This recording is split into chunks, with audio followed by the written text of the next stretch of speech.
తెలంగాణలో రేవంత్ రెడ్డి ప్రభుత్వం పైన వ్యతిరేకత పెరుగుతోందా? ఇటీవల కాలంలో ఈ చర్చ జరుగుతోంది రాజకీయ కారిడార్స్లో. నిజంగా ప్రజల్లో వ్యతిరేకత ఉందా లేదా అనేది సెకండరీ, కానీ పొలిటికల్గా మాత్రం ఒక వాతావరణాన్ని చాలా పకడ్బందీగా క్రియేట్ చేస్తున్నాయి బీఆర్ఎస్ బీజేపీలు.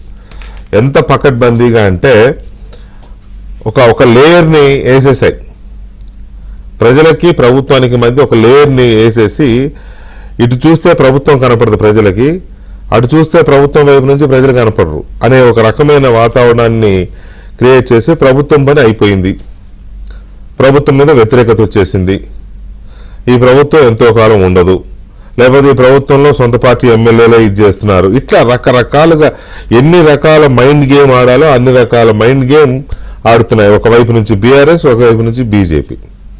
సహజంగా ప్రతిపక్షంలో ఉన్న వాళ్ళకి నోరెక్కువ ఉంటుంది. న్యాచురల్, ఏ పార్టీ అయినా ఎక్కడైనా, ఏ రాష్ట్రమైనా కేంద్రమైనా ఎక్కడైనా అపోజిషన్ ఉండే వాళ్ళకి నోరెక్కువ ఉంటుంది. నోరెక్కువ అంటే అదే బీఆర్ఎస్కి బీజేపీకి ఆ విషయంలో వర్తించదు. మళ్ళీ అక్కడ అధికారంలో ఉన్నప్పుడు కూడా వాళ్ళదే నోరెక్కువ ఉంటుంది.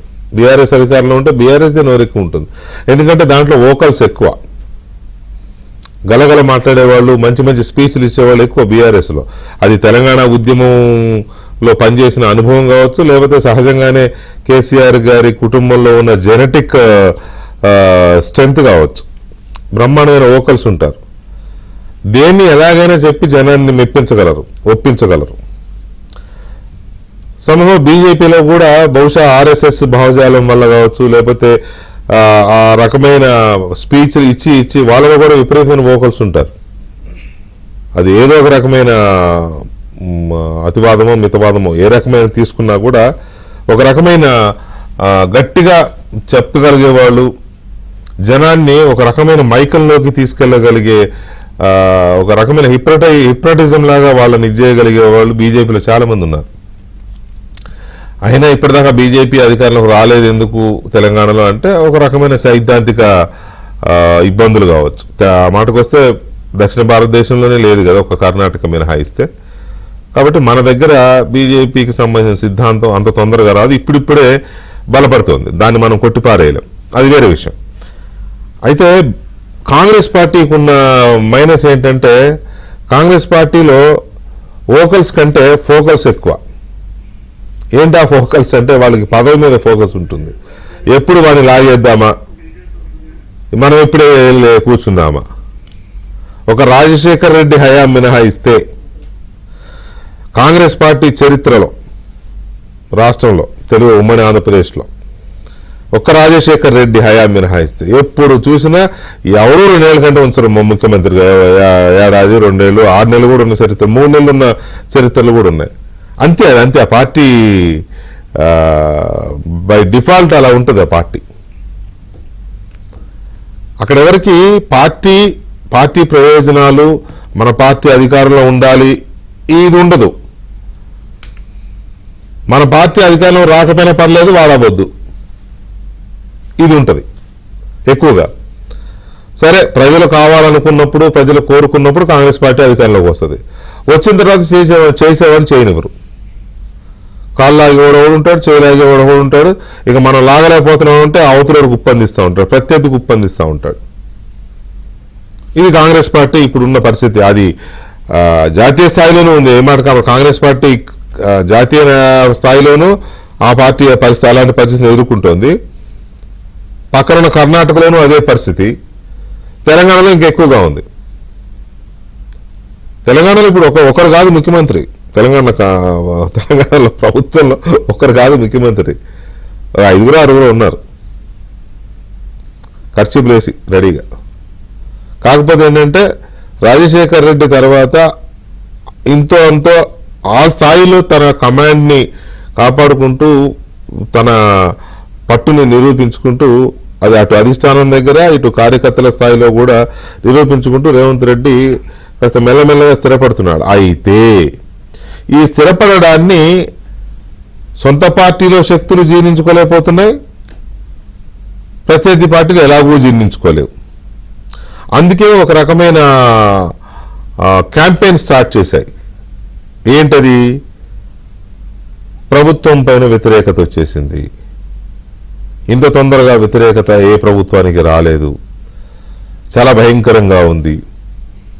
ఒక ఆయన అంటాడు ఇప్పుడు ఎలక్షన్ పెడితే ఈ ప్రభుత్వం రాదు మళ్ళీ కాంగ్రెస్ అని ఒక ఆయన అంటాడు. ఇంకొక ఆయన ఒక అడుగు ముందుకేసి ఇప్పుడు ఎలక్షన్ పెడితే 10 సీట్లు కూడా రావంటగా అని ఒక ఆయన.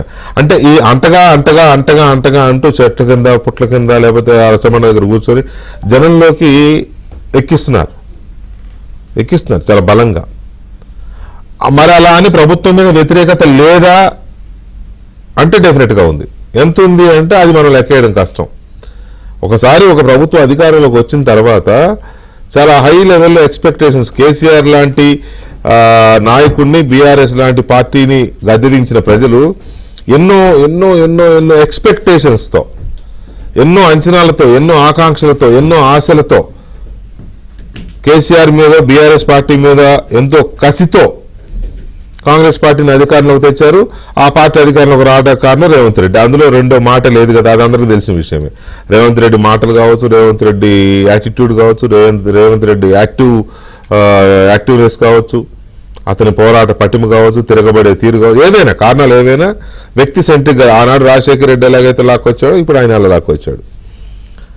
అంత కసితో ఉన్న ప్రజలు, అంత అన్ని ఆకాంక్షలతో, అన్ని ఎక్స్పెక్టేషన్స్తో కాంగ్రెస్ పార్టీని ఎన్నుకున్న ప్రజలు వాళ్ళు ఆశించిన ఆ ఎక్స్పెక్టేషన్స్, వాళ్ళు వేసుకున్న అంచనాలు ఎంత తొందరగా అయితే అంత తొందరగా వాళ్ళు సాటిస్ఫై అవుతారు. ఎంత తొందరగా అయినా సాటిస్ఫై అవరు. సంహం ఓకే పర్లేదు అనే ఫీలింగ్ అన్న ఉంటుంది. కానీ ఇక్కడ ప్రభుత్వానికి సరే ఆర్థిక ఇబ్బందులు అందామా, లేకపోతే సంకల్ప లోపం అందామా, లేకపోతే పరిపాలన అనుభవాలు ఏమి అందామా, కారణాలు ఏమైనా కావచ్చు, లేట్ అయింది. ప్రజలకు చెప్పిన మాటలు తీర్చడంలో కానీ, ఆకాంక్ష నెరవేర్చడంలో కానీ లేట్ అయింది. ఇంకా అవుతుంది కొద్దిగా. ఆ మేరకు కొంత ప్రజల్లో కొంత అసంతృప్తి ఇదైతే కనబడుతోంది. అది ఏ రేంజ్లో ఉంది, వాళ్ళు ఎవరు అన్నట్టు ఇప్పుడు ఎలక్షన్ పెడితే 10 సీట్లు వస్తాయి, లేకపోతే ఇప్పుడు ఎలక్షన్ పెడితే కాంగ్రెస్ ప్రభుత్వం రాదు, ఇట్లాంటి మాటలు నేను చెప్పను. కానీ వ్యతిరేకత అయితే స్టార్ట్ అయింది. దీన్ని మరి ప్రభుత్వం ఎంతవరకు అడ్డుకోగలదు అనేది ఒక ఇంపార్టెంట్ పాయింట్. తర్వాత నేను దేనికైనా సిద్ధం, రండి చూసుకుందాం అని రేవంత్ రెడ్డి మాట్లాడడం, నా ప్రభుత్వం మీద వ్యతిరేకత అంతా కూడా ప్రతిపక్షాలు చేస్తున్న ఒక భ్రమ కల్పిస్తున్నాయి. అంతే తప్ప ప్రజల్లో బ్రహ్మాండమైన మాకు ఇంకా బలం ఉంది, మేము ఇంకా పెంచుకున్నాం మా బలాన్ని అని రేవంత్ రెడ్డి చెప్తున్న మాటలు ఆత్మవిశ్వాసమా అతి విశ్వాసమా అనే ఒక సందేహం కూడా వస్తుంది. డెఫినెట్గా ఆయన చాలా ఆత్మవిశ్వాసంగా మాట్లాడుతున్నారు. కానీ అది ప్రజల్ని మరి వీళ్ళు ఎలాగైతే వ్యతిరేకత ఉందని ఒక భ్రమ క్రియేట్ చేస్తున్నారు, భ్రమ అంటే వాళ్ళు ఎలాగే ఒక వాతావరణం సృష్టిస్తున్నారో అది తప్పు వాతావరణం, నేను చెప్పేది కరెక్ట్ వాతావరణం చెప్పి సృష్టించడం కోసం ఈయన ఇంకొక గేమ్ మొదలెట్టాడా. మొత్తం మీద తెలంగాణలో 2 అంశాలు క్లియర్గా వస్తున్నాయి. ఒకటి, ప్రభుత్వం పైన వ్యతిరేకత పెరిగిందని బీఆర్ఎస్ బీజేపీలు విడివిడిగానే కూడబలుక్కున్నట్టు గేమ్ ఆడుతున్నాయి, మైండ్ గేమ్. అది ఎంతవరకు ఫ్యాక్ట్. తర్వాత కాంగ్రెస్ పార్టీలో డెఫినెట్గా ఆ మధ్య 10 మంది ఎమ్మెల్యేలు 12 మంది ఎమ్మెల్యేలు విడిగా హోటల్లో సమావేశం పెట్టుకున్నారు. అది ఎందుకు పెట్టుకున్నారంటే తర్వాత తెలిసింది ఏంటంటే ఒక మంత్రికి వ్యతిరేకంగా, ఒక మంత్రి విధానాలు నిర్ణయాలు వాళ్ళకి నచ్చడం లేదు, ఆ విషయంలో మనం ఏదో ఒకటి తేల్చుకోవాలి హైకమాండ్ దగ్గర అనుకున్నారని అన్నారు. అది వాస్తవమే. అయితే ఈ రకమైన వేరుకుంపటి ఈ 10 మంది ఎమ్మెల్యేలు ఎందుకు అట్లా దుకాణం పెట్టారు అనేది ఒక చర్చ జరుగుతుంటే బీజేపీ అధ్యక్షుడు బండి సంజయ్ గారు ఇంకొక కామెంట్ చేశాడు ఇవాళ. ఆ పార్టీ ఎమ్మెల్యేలు ఇట్లా ఎవరికి వాళ్ళు ఏదో పెట్టుకుంటున్నారు, ఆ హోటల్ కాదు మొన్న ఇంకో 10 మంది ఏదో ఫామ్ హౌస్లో కలుసుకొని మాట్లాడుకున్నారంట అని ఈయన ఇంకో బాంబు. ఇవన్నీ నిజాలా, సంజయ్ గారికి ఎలా తెలిసింది? ఆయన ఇంకో మాట కూడా అన్నాడు, బండి సంజయ్ గారు ఒక అడుగు ముందుకేసి కేంద్ర మంత్రి ఎప్పుడైనా ఏమైనా జరగవచ్చు అన్నాడు. అంటే ఏంటి దాని అర్థం? ఎప్పుడైనా ఏమైనా జరగవచ్చు అంటే కాంగ్రెస్ పార్టీలో వాళ్ళు కొట్టుకుని ఏమైనా చేసుకుంటారా, లేదా మీరు మిగతా రాష్ట్రాల్లో చేసినట్టు మీరు ఏమైనా చేస్తారా, లేదా మీరు బీఆర్ఎస్ కలిసి ఏమైనా చేయబోతున్నారా తెలియదు. ఒక మాటకి ఎన్ని అర్థాలైనా వస్తాయి. ఎప్పుడైనా ఏమైనా జరగవచ్చు అంటే ఏం జరగవచ్చు? సో ఇలాంటి కీలకమైన అంశాల మీద చర్చ. రేవంత్ రెడ్డి ప్రభుత్వం పైన ప్రజల్లో వ్యతిరేకత ఉందా? వ్యతిరేకత పెరిగిపోయింది, ప్రభుత్వం పని అయిపోయింది అని బీజేపీ బీఆర్ఎస్లు చెరో పక్క తగులుకొని ఊదరగొడుతున్నది అది ప్రచారమా లేక వాస్తవమేనా? వాస్తవ పరిస్థితుల్ని వాళ్ళు జనం ముందు పెడుతున్నారా, లేకపోతే జనానికి ఒక మైండ్ గేమ్తో జనాన్ని ఆ రకమైన వాతావరణంలోకి లాక్కెళ్తున్నారా, వాతావరణాన్ని అయితే క్రియేట్ చేస్తున్నారు. సో ఈ అంశం మీద మనం చర్చను చూడబోతున్నాం. దాంతోపాటు రేవంత్ రెడ్డి తన ప్రభుత్వం గురించి చెప్తున్న మాటలు అతి విశ్వాసమా ఆత్మవిశ్వాసమా అనే చర్చ కూడా ఉంది. సో ముందుగా మనతో చర్చలో పాల్గొంటున్నారు సామ రామ్మోహన్ గారు, కాంగ్రెస్ పార్టీ అధికార ప్రతినిధి, అండ్ రావుల శ్రీధర్ రెడ్డి గారు, భారత రాష్ట్ర సమితి సీనియర్ నాయకులు, అండ్ కప్పర ప్రసాదరావు గారు బీజేపీ అధికార ప్రతినిధి మనతో చర్చలో పాల్గొంటున్నారు. ముందుగా రామ్మోహన్ గారు నమస్తే. నమస్తే. ఏంటిది ప్రభుత్వం పైన వ్యతిరేకత పెరిగిపోయింది అనే ఒక విపరీతమైన వాతావరణాన్ని క్రియేట్ చేశారు, ఇంకా చేస్తూనే ఉన్నారు, దాని నుంచి బయటపోలే, చాలా చేస్తున్నారు. ఎందుకని ఇది నిజంగానే వ్యతిరేకత ఉందా, లేకపోతే వీళ్ళకి చేస్తున్న సృష్టి అది? వికార్, ముందుగా మీకు ప్యానల్ ఉన్న పెద్దలకి అండ్ ఏబిఎన్ ప్రేక్షకులందరికీ కూడా గుడ్ ఈవినింగ్. మనం రాజకీయాలలోనే ఉన్నాం. సో రాజకీయాలలో ప్రతిపక్షాలు అనేటటువంటి ఎట్టి పరిస్థితుల్లో అధికార పక్షాన్ని ఎట్లా దింపాలి అనేటటువంటి దాని మీదనే చేస్తే తప్ప, నువ్వు మంచి చేస్తే మంచిగానే చేస్తున్నావు, చెడు చేస్తే మాత్రమే చెడు చేస్తున్నావు అని అన్నారు. మంచి చేసినా చెడే చేసినావు అని అంటారు, చెడు చేసినా చెడే చేసినావు అంటారు, ఇంకింత ఎక్కువనే అని అంటారు తప్ప తక్కువేమన్నారు. సో ఒక అబద్ధాన్ని పదే పదే చెప్పి చాలాసార్లు చెప్పి చాలా కాలం చెప్తే అదే నిజమైపోతుంది అని చెప్పి నార్మల్గా అంటూ ఉంటారు. సో ఆ సిద్ధాంతాన్ని నమ్ముకొని దాని వెనకాలనే పోతున్నటువంటి ప్రతిపక్షాలను తెలంగాణలో మనం చూస్తూ ఉన్నాం. వాళ్ళేమో రెండు అవతల పక్క 10 సంవత్సరాలు అధికారంలో ఉన్నటువంటి ఎక్స్పీరియన్స్ తోటి అవతల మీద ఎట్లా దాడి చేయాలి, ఎట్లా కుట్రలు చేయాలి, ఎట్లా అబద్ధాలు ఫైలాయించాలి, తర్వాత ప్రజలని ఎట్లా పక్కదారి పట్టించాలి అనేటటువంటి దాంట్లో నిష్ణాతులు తయారైనటువంటిది మనకు తెలుసు. ఎందుకంటే 10 సంవత్సరాల అధికారం నుండి కూడా వాళ్ళు చేసినటువంటి పని గదే. వాళ్ళు అధికారం నుండి జనాలకు చేసినటువంటిది ప్రోగ్రెస్ రిపోర్ట్ తోటి రండి అని చెప్పి మన ముఖ్యమంత్రి గారు మరి ఓపెన్ ఛాలెంజ్ చేశారు, అటు బీజేపీకైనా అటు బీఆర్ఎస్ పార్టీకైనా. రండి, మా 14 నెలల మా పరిపాలన ఎందుకు చూద్దాము, లేకపోతే మీ 10 సంవత్సరాల మీ పరిపాలన ఎందుకు చూద్దాం రండి. అది ప్రగతి విషయంలో అయినా, లేకపోతే రైతుల సంక్షేమాల విషయంలో అయినా, లేకపోతే అభివృద్ధి విషయంలో అయినా, లేకపోతే విధానపరమైనటువంటి మార్పుల విషయంలో అయినా, ఏ కేటగిరీ అయినా సరే మీరు రండి, మనం మాట్లాడుకుందాం అంటున్నాం. దానికోసమే కదా వీకే గారు మరి ప్రతిపక్ష నేతను ఇంటికి పోయి మరి ఆహ్వానించి మేము అసెంబ్లీకి రండి, మేము చేస్తుంది ఏమన్నా ఉంటే తప్పులు ఉంటే మీరు చెప్దురు అని చెప్పి కూడా పిలిచినాం. అంతకు మించిన పారదర్శకత ఏం కావాలి? ఎందుకంటే మేము తప్పు చేస్తలేం కాబట్టి, ఆ దమ్ము ధైర్యం మాకుంది కాబట్టి, పారదర్శకమైనటువంటి పరిపాలన అందిస్తున్నాం కాబట్టి మేము ఓపెన్ ఛాలెంజ్ చేస్తున్నాం. అసెంబ్లీలో చేసినాం, నిండు సభలో చేసినాము, తర్వాత ఈరోజు ప్రజల మధ్యలో కూడా అదే సభా వేదిక మీదకి కూడా మా ముఖ్యమంత్రి గారు ఓపెన్ ఛాలెంజ్ చేస్తుండ్రు. నార్మల్ గా ప్రతిపక్షాలు ఓపెన్ ఛాలెంజ్ చేసే పరిస్థితి ఎందుకు క్రియేట్ అయింది? జనంలో వ్యతిరేకత రావడం వల్ల క్రియేట్ అయిందా, వచ్చిందని వీళ్ళు చేస్తున్న ప్రచారం వల్ల మీరు సవాళ్ళు చేసి సవాళ్ళ రూపంలో వివరించుకున్నట్టుంది అది? అంటే అట్లనేం కాదు, ఈరోజు ప్రజలకి సంక్షేమాలు అనేటటువంటిది డైరెక్ట్గా వాళ్ళకి పోతున్నటువంటిది అందరికి తెలిసినటువంటిదే. కానీ ప్రతిపక్షంలో ఉండి వాళ్ళు చేస్తున్నటువంటి విమర్శలు కూడా ఇవన్నీ కల్పితాలు లేకపోతే అబద్ధాలు అనేటటువంటి తేటతెల్లం చేయాల్సిన బాధ్యత కూడా అధికార పక్షం మీదనే ఉంటుంది. దానికి నిండు సభల ప్రజల సాక్షిగానే మేము ఓపెన్ ఛాలెంజ్ చేస్తున్నాం. మేము వాళ్ళ ట్రాప్ల బట్టి మాట్లాడుతున్నటువంటి అంశం ఏం కాదు, మేము వాళ్ళని పట్టించుకునేది కాదు. కానీ వాళ్ళు చేస్తున్నటువంటి విమర్శలు కూడా డొల్లతనంతో కూడుకునేవి అనేటటువంటిది కూడా మేము ప్రజలకు తీసుకొని పోవాలి. రైతుల విషయం మనం మాట్లాడుకుంటే, గతంలో ఎంఎస్పీ గురించి మీరు కంపేర్ చేసినా సరే, గతంలో ఎప్పుడైనా బోనస్ ఇచ్చినటువంటిది గిట్ట ఉందా అని చెప్తే దాని గురించి అయినా సరే, లేకపోతే ఒకటేసారి 21,000 కోట్ల రూపాయలు రుణమాఫీ చేసినటువంటి చరిత్ర గిట్ట రెండు పార్టీలకైనా ఉందా అంటే దానికైనా సరే, లేకపోతే సంక్షేమాల విషయమైనా సరే మాట ఇస్తే ఉంటున్నటువంటి ఆర్థిక వ్యవస్థని సరిదిద్దుకుంటా క్రమశిక్షణతోటి ప్రజలకు అందిస్తున్నటువంటి మా యొక్క తీరుని ప్రజలు చూస్తూ ఉన్నారు సార్. ఒక దిక్కు కెంచి రాళ్ళు కాదు, 360 డిగ్రీలకెంచి 30 దాడి చేసినట్టు అబద్ధాలతోటి బట్టగాల్చి మీదేసేటటువంటి రాజకీయాలు చేస్తున్నప్పటికీ అది ఎవరు తప్పది? ఇప్పుడు మీరు అధికారంలో ఉన్నారు, మీకు అన్ని రకాల సోర్సెస్ బలంగా ఉంటాయి. అధికారపరమైన సోర్స్ ఉంటుంది, కార్యకర్తల బలం ఉంటుంది. అధికారంలో ఉన్న వాళ్ళ కార్యకర్తలు చాలా యాక్టివ్గా ఉంటారు. అయినా మీ మీద 30 దాడి చేసినట్టు విపక్షాలు విరుచుకుపడుతున్నాయి, మీకు ఊపిరి సలపకుండా అంటే మీ బలహీనత అది. మీరు దాన్ని సరిగ్గా ఎదుర్కోలేకపోతున్నారు. నేను మళ్ళీ చెప్తున్నా, మీ పార్టీ క్యాడర్స్ కానీ మీ పార్టీ నాయకులు కానీ పట్టించుకోవట్లే. అంటే ఒకటి చెప్తా, ప్రభుత్వం మీద వచ్చే విమర్శల్ని తిప్పికొట్టడంలో మీ పార్టీ నాయకులు ఘోరంగా ఫెయిల్ అవుతున్నారు.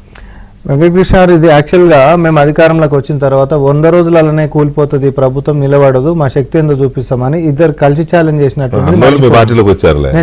నేను చెప్తున్నా. సో వాళ్ళిద్దరు కలిసి 30 దాడి ఆ రోజు సంది మా మీద దాడి చేస్తున్నప్పటికీ కూడా ఫస్ట్ 100 రోజులు అన్నారు, తర్వాత 3 నెలలు అన్నారు, తర్వాత ఏడాది అన్నారు, ఇప్పుడు 5 ఏళ్ళు అంటారు. ఇక వాళ్ళకి అర్థమైపోయింది ఇట్లాంటి మనం ఎన్ని దాడులు చేసినా, ఎన్ని కుట్రలు కుతంత్రాలు అల్లినా కూడా అక్కడ ముఖ్యమంత్రి రేవంత్ రెడ్డి గారు మేమేమంటున్నాం, మా కాంగ్రెస్ పార్టీ శ్రేణులు అనేటటువంటిది ఇంకేమిట్లేం తయారు కాకుండా ముంగంటే వాళ్ళకి శాతం అయితే లేదు. ఎన్ని దాడులు చేసినా మా ధైర్యము, మా దమ్ము, మా యొక్క పరిపాలన అనేటటువంటిది ఓపెన్ దుకాణమే, లేకపోతే ఓపెన్ పుస్తకమే కదా. మేము దాపరికంతో చేస్తున్నటువంటి అంశాలు గిట్ట ఏమైనా ఉన్నాయా? ఈరోజు దేశం మొత్తం కూడా ఇలా తీసుకుంటున్నటువంటి విధానపరమైనటువంటి మార్పులు, ఇప్పుడు గ్రీన్ ఎనర్జీ పాలసీ తీసుకోండి మీరు, అట్లాంటి దేశం మొత్తం కాపీ చేసుకొని పోతున్నటువంటి పరిస్థితి. గతంలో ఎప్పుడన్నా అట్లాంటి పని చేసిరా?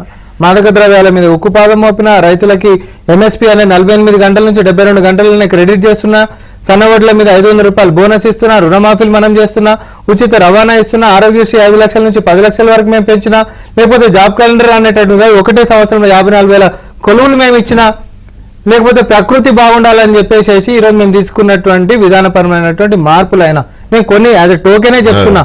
ఇట్లా మనం మాట్లాడుకుంటూ పోతుంటే రోజుకొకటి ప్రజలకి మేలు చేసేటటువంటి విధానం మా ప్రభుత్వంలో చెప్పుకోనికి ఉంది. కానీ మీ 10 సంవత్సరాలలో ఇటు బీజేపీ కానీ బీఆర్ఎస్ కానీ ఇప్పుడు మేము ఇంకో ఛాలెంజ్ కూడా చేస్తాం. వాళ్ళు చెప్తారులే, ఇప్పుడు వాళ్ళే మీరు చెప్పరుగా. ఏ పార్టీ అయినా ప్రభుత్వం చేసిన పనులు చెప్పదని ఇప్పుడు మీరు చెప్పే మీరు చెప్పుకుంటారు కానీ వాళ్ళే మీరు చెప్పరుగా. అంటే వాళ్ళ 10 ఏళ్లలో వాళ్ళు ఏం చేశారో, 12 ఏళ్లలో మోదీ గారు ఏం చేశారో మీరు చెప్పరు కదా. పాలమూరు రంగారెడ్డి అనేటటువంటి ప్రాజెక్టు ఈరోజు ఏదైతే పాలమూరు గడ్డ మీదకి మనం మాట్లాడుకుంటే పాలమూరు రంగారెడ్డి ప్రాజెక్టు 10 సంవత్సరాల నుంచి బీఆర్ఎస్ పార్టీ అధికారంలో, టీఆర్ఎస్ అలియాస్ బీఆర్ఎస్ అధికారంలో ఉంటే ఈ రోజటి కూడా 1 ఎకరా కన్నా పాలమూరు రంగారెడ్డి ప్రాజెక్టు మీదకించి 1 ఎకరా కన్నా ఆయకట్లు మెన్షన్ చేసినటువంటి దానికి నీళ్లు ఇచ్చినట్టు చూపిస్తే వాళ్ళు సఫలీకృతమయ్యారు. నిజమే రామ్మోహన్, నేను అనేది ఇవాళ నేను డిబేట్ పెట్టాను కాబట్టి ఆ డిబేట్లో నువ్వు కూర్చొని వాళ్ళు 10 ఏళ్లలో పాలమూరుకు 1 ఎకరా కూడా నీళ్ళు ఇవ్వలేదని మీరు చెప్తున్నారు. కానీ అది వాళ్ళు అట్లా అనడం లేదు కదా. పాలమూరు మొత్తాన్ని సస్యశ్యామలం చేసేసామని వాళ్ళు చెప్పుకుంటుంటే జనంలోకి అది వెళుతుంది తప్ప ఇది వెళ్ళడంలా. అంటే అక్కడ తేడా. ఒక్క నిమిషం శ్రీధర్ రెడ్డి గారు, ప్రభుత్వం మీద వ్యతిరేకత వచ్చిందనే ఒక వాతావరణాన్ని అయితే క్రియేట్ చేయడం కొంతవరకు సఫలీకృతులయ్యారు. అంటే అసలు లేదని నేను అన్నట్లు నా ఇంట్రడక్షన్లో చెప్పాను నేను. ఓకే, కానీ అసలు అయిపోయిందిగా, ప్రభుత్వం అయిపోయింది, ప్రభుత్వం పని అయిపోయింది అనే రీతిలో అరే అసలు ఎట్లా అంటే ఎప్పుడు ఊహించలేదు ఈ రకమైన దాడి, 30 దాడి ఉంటుంది. ప్రజల్లో చెవులు గింగురు మనలాగా మార్మోగిస్తున్నారు. నిజంగా ఏంటి సిచ్యువేషన్? నిజంగా అంత వ్యతిరేకత ఉందా? మీరు క్రియేట్ చేస్తున్నారా? నేను చెప్పక్కర్లేదు, మీరు చెప్పక్కర్లేదు. 2 సార్లుగా నిన్న మొన్న ఒకసారి ఒక సందర్భంలో అంత ఒక సైజబుల్ గ్యాప్లో రాధాకృష్ణ గారు ఏబిఎన్ వారు చీఫ్ కదా, వారి సంపాదకీయం చదివితే అర్థమవుతుంది తెలంగాణ రాష్ట్రంలో ప్రభుత్వం ఎట్లా ఉంది, ముఖ్యమంత్రి పనితీరు వ్యవహారశైలి ఎట్లా ఉంది, వాళ్ళ మంత్రివర్గ పనితీరు ఎట్లా ఉంది, వాళ్ళ ఎమ్మెల్యేలు ఎట్లా ఉన్నారు, యంత్రాంగం మీద వాళ్ళ పట్టు ఎంత ఉంది, ఎంత లేదనే విషయాన్ని నేను చెప్పనక్కర్లే. ఆంధ్రజ్యోతి సంపాదకీయంలో రాధాకృష్ణ గారి తొలి పలుకు అని వస్తుంది కదా, తొలి పలుక లేకపోతే కొత్త పలుకు అని వస్తుంది కదా, దాంట్లో చాలా క్లియర్ ఎక్స్ప్లెయిన్. మీరు మమ్మల్ని ఫాలో అవుతున్నారు. ఫాలో అంటే నా ఉద్దేశం ఏంటంటే నేనేమంటున్నా అంటే అంతో కొంత అయ్యో రేవంత్ రెడ్డి అనేటువంటి రాధాకృష్ణ గారు రాసిందంటే ఇక మళ్ళీ కొత్త కన్ఫర్మేషన్ అక్కర్లేదని నేను చెప్తున్నాను. మేము వేరే చెప్పట్లే. అంటే ఒక జర్నలిస్ట్ గా రాధాకృష్ణ గారు, మా ఎండి రాధాకృష్ణ గారు రాసే దానికి లేకపోతే మేము మాట్లాడేదానికి ఏదైనా మాదంతా ఒకటే, దీంట్లో అబ్జర్వేషన్స్ ఒకటే. మేము మాట్లాడేది కూడా వారి దీన్ని ఫాలో అయ్యే మాట్లాడతాం. అయితే మా అబ్జర్వేషన్స్ కి పారామీటర్స్ వేరు ఉంటాయి. అవును, పొలిటిక్స్ ఉండవు, పారామీటర్స్ మాత్రమే ఉంటాయి, పాలిటిక్స్ ఉండవు. మీ పొలిటికల్ పారామీటర్స్ మాత్రమే. ఏదంటున్నా పాలిటిక్స్ లేకుండా మీ పారామీటర్స్ లో వాళ్ళు ఫెయిల్ అయ్యి ఉంటే మేమేం ప్రభుత్వం పని అయిపోయిందని చెప్పలేదు, ఆయన చెప్పలేదు, చెప్పింది స్థూలంగా చెప్పింది నేను ముందే చెప్పాను. ముఖ్యమంత్రికి యంత్రాంగం మీద పట్టు రావట్లేదు, ఈ ప్రభుత్వం చేతులు ఎత్తేసినట్టు కనబడతా ఉంది అక్కడక్కడ, ఈ రకమైనటువంటి వాదన చాలా రకాలుగా వారు చెప్పారు. డీటెయిల్స్ నేను పోనక్కర్లేదు, అందరికీ కూడా తెలుసు. అంటే మీరు ఒక జర్నలిస్ట్ కోణంలోనే ప్రభుత్వం పనితీరు చాలా తక్కువగా ఉంది, లేకపోతే ఎఫెక్టివ్గా లేదనుకున్నప్పుడు రాజకీయాల్లో వాస్తవాలు వివరించడం ఇంకేంటి అంటే క్షేత్రస్థాయిలో ఉన్నది విషయాన్ని చెప్తున్నాం. నేను ఒకటే, ఇప్పుడు ఇక్కడ ఎవరినో గెలవాలని కాదు నా ఉద్దేశం. ఆ భావన ఎందుకు వచ్చింది? బేసికల్లీ చెవులు గింగురుమని తిరిగేలాగా మేము చెప్తే వినేవాడు ఎవరు ఉండేయండి. ఒకవేళ ప్రజల్లో ఇంకా భావన లేకపోతే మేము కూడా వెళ్తుంటాం కదా, మన సొంత ఊరుకో పక్కకో మరొకటో మరో దగ్గరకో ఇంకో దగ్గరకు వెళ్ళినప్పుడు ఈ ప్రభుత్వం మీద వ్యతిరేకత లేదు అని చెప్పి ముఖ్యమంత్రి అనుకున్నా, వాళ్ళ మంత్రివర్గ సహచరులు అనుకున్నా, ఎమ్మెల్యేలు అనుకున్నా, అది వాళ్ళని వాళ్ళు ఆత్మహత్య చేసుకుంటున్నట్టు అనేది నా ఉద్దేశం. వాళ్ళు ఏమైనా డిఫెన్స్ బేసిక్ గా బేసిక్ పాయింట్స్ ఎందుకు ప్రభుత్వం మీద పాయింట్ నెంబర్ 1 వ్యతిరేకత ఒకటి, అసలు ప్రభుత్వ యంత్రాంగం కింద పూర్తి స్థాయిలో నిర్వీర్యమైంది. వాళ్ళు ఏం చెప్పిన హామీలు అయితే ఉన్నాయి కదా, 100 రోజుల హామీలు అన్న విషయాలు 430 రోజులు దాటిపోతే కూడా క్షేత్రస్థాయిలో వాటి ఫలితాలు ఎక్కడా లేవు, అవి అమలు చేసినట్టు లేదు. మీరు గ్రామీణుల దగ్గర పోయి నిష్పక్షపాతంగా అడగండి. నేను ఇప్పుడు ఇవాళ పెద్ద ఎలక్షన్స్ లేవు, వస్తే కనుక వాళ్ళు ఏంటంటే తెలంగాణ లాంటి మరి చిన్న రాష్ట్రం కాదు, మరి పెద్ద రాష్ట్రం కాదు. ఓకే, మన Telangana one of the largest states అండి. చెప్పండి. తెలంగాణ లాంటి రాష్ట్రంలో 21,000 కోట్ల రుణమాఫీ చేస్తే అసలు మీరు బీజేపీ కలిసి జీరో చేసి పడేశారు దాన్ని. అదేం చేయలేదు, జీరో చేసి పడేశారు. మేము కాదండి, భయంకరమైన గేమ్ అంటే నేను మిమ్మల్ని విమర్శించట్లేదండి. ప్రతిపక్షాలు రాజకీయ పార్టీలు రాజకీయమే చేస్తాయి, అవతల వాడిని జీరో చేసి పడేస్తాయి. ఆట అంటే అట్నే ఉంటది చదరంగం. 21,000 కోట్ల రుణమాఫీని మీరు జీరో చేశారు. ఇవాళ కాంగ్రెస్ పార్టీ అరే బాబు మేము 21,000 కోట్లు చేసామని చెప్పుకోవడానికి స్థాయి సరిపోట్లే. అన్ఇంటర్ప్రిటెడ్ 5 నిమిషాలు ఇవ్వండి వారికి ఇచ్చినట్లు. నేనేమంటున్నా అన్ఇంటర్ప్రిటెడ్ బాగానే వేసుకున్నాను మధ్యలో. నేనేమంటే 41,000 కోట్ల నుంచి 21,000 కోట్లకు తీసుకొచ్చింది రేవంత్ రెడ్డి గారు. వారి ప్రసంగాలే, నేను వేరే ప్రసంగాన్ని ఉటంకించట్లే. 41,000 36,000 పోయి 21,000 అయింది. ఇలా గ్రామాల్లో ప్రతి గ్రామంలో ఎక్కడికి పోయినా గానీ సాంకేతికంగా అనే పేరు చెప్పి రుణమాఫీ కాని వాళ్ళు మా గ్రామం నుంచి మొదలుపెట్టి మీ గ్రామం నుంచి మొదలుపెట్టి చాలా చోట్ల కొన్ని వేలాది మంది లక్షలాది మంది ఉన్నారు. ఓవరాల్ రుణమాఫీ 40% మించలేదు అని చెప్తున్నారు. నెంబర్ 1. అంతకుముందు లిమిటేషన్స్ పెట్టలేదు, లిమిటేషన్స్ పెట్టారు. రెండోది, ఈ ప్రభుత్వము నేను డే 1 ఆఫ్టర్ 6 months నేను మీ చర్చలో చెప్పాను, it's a confused government without coordination.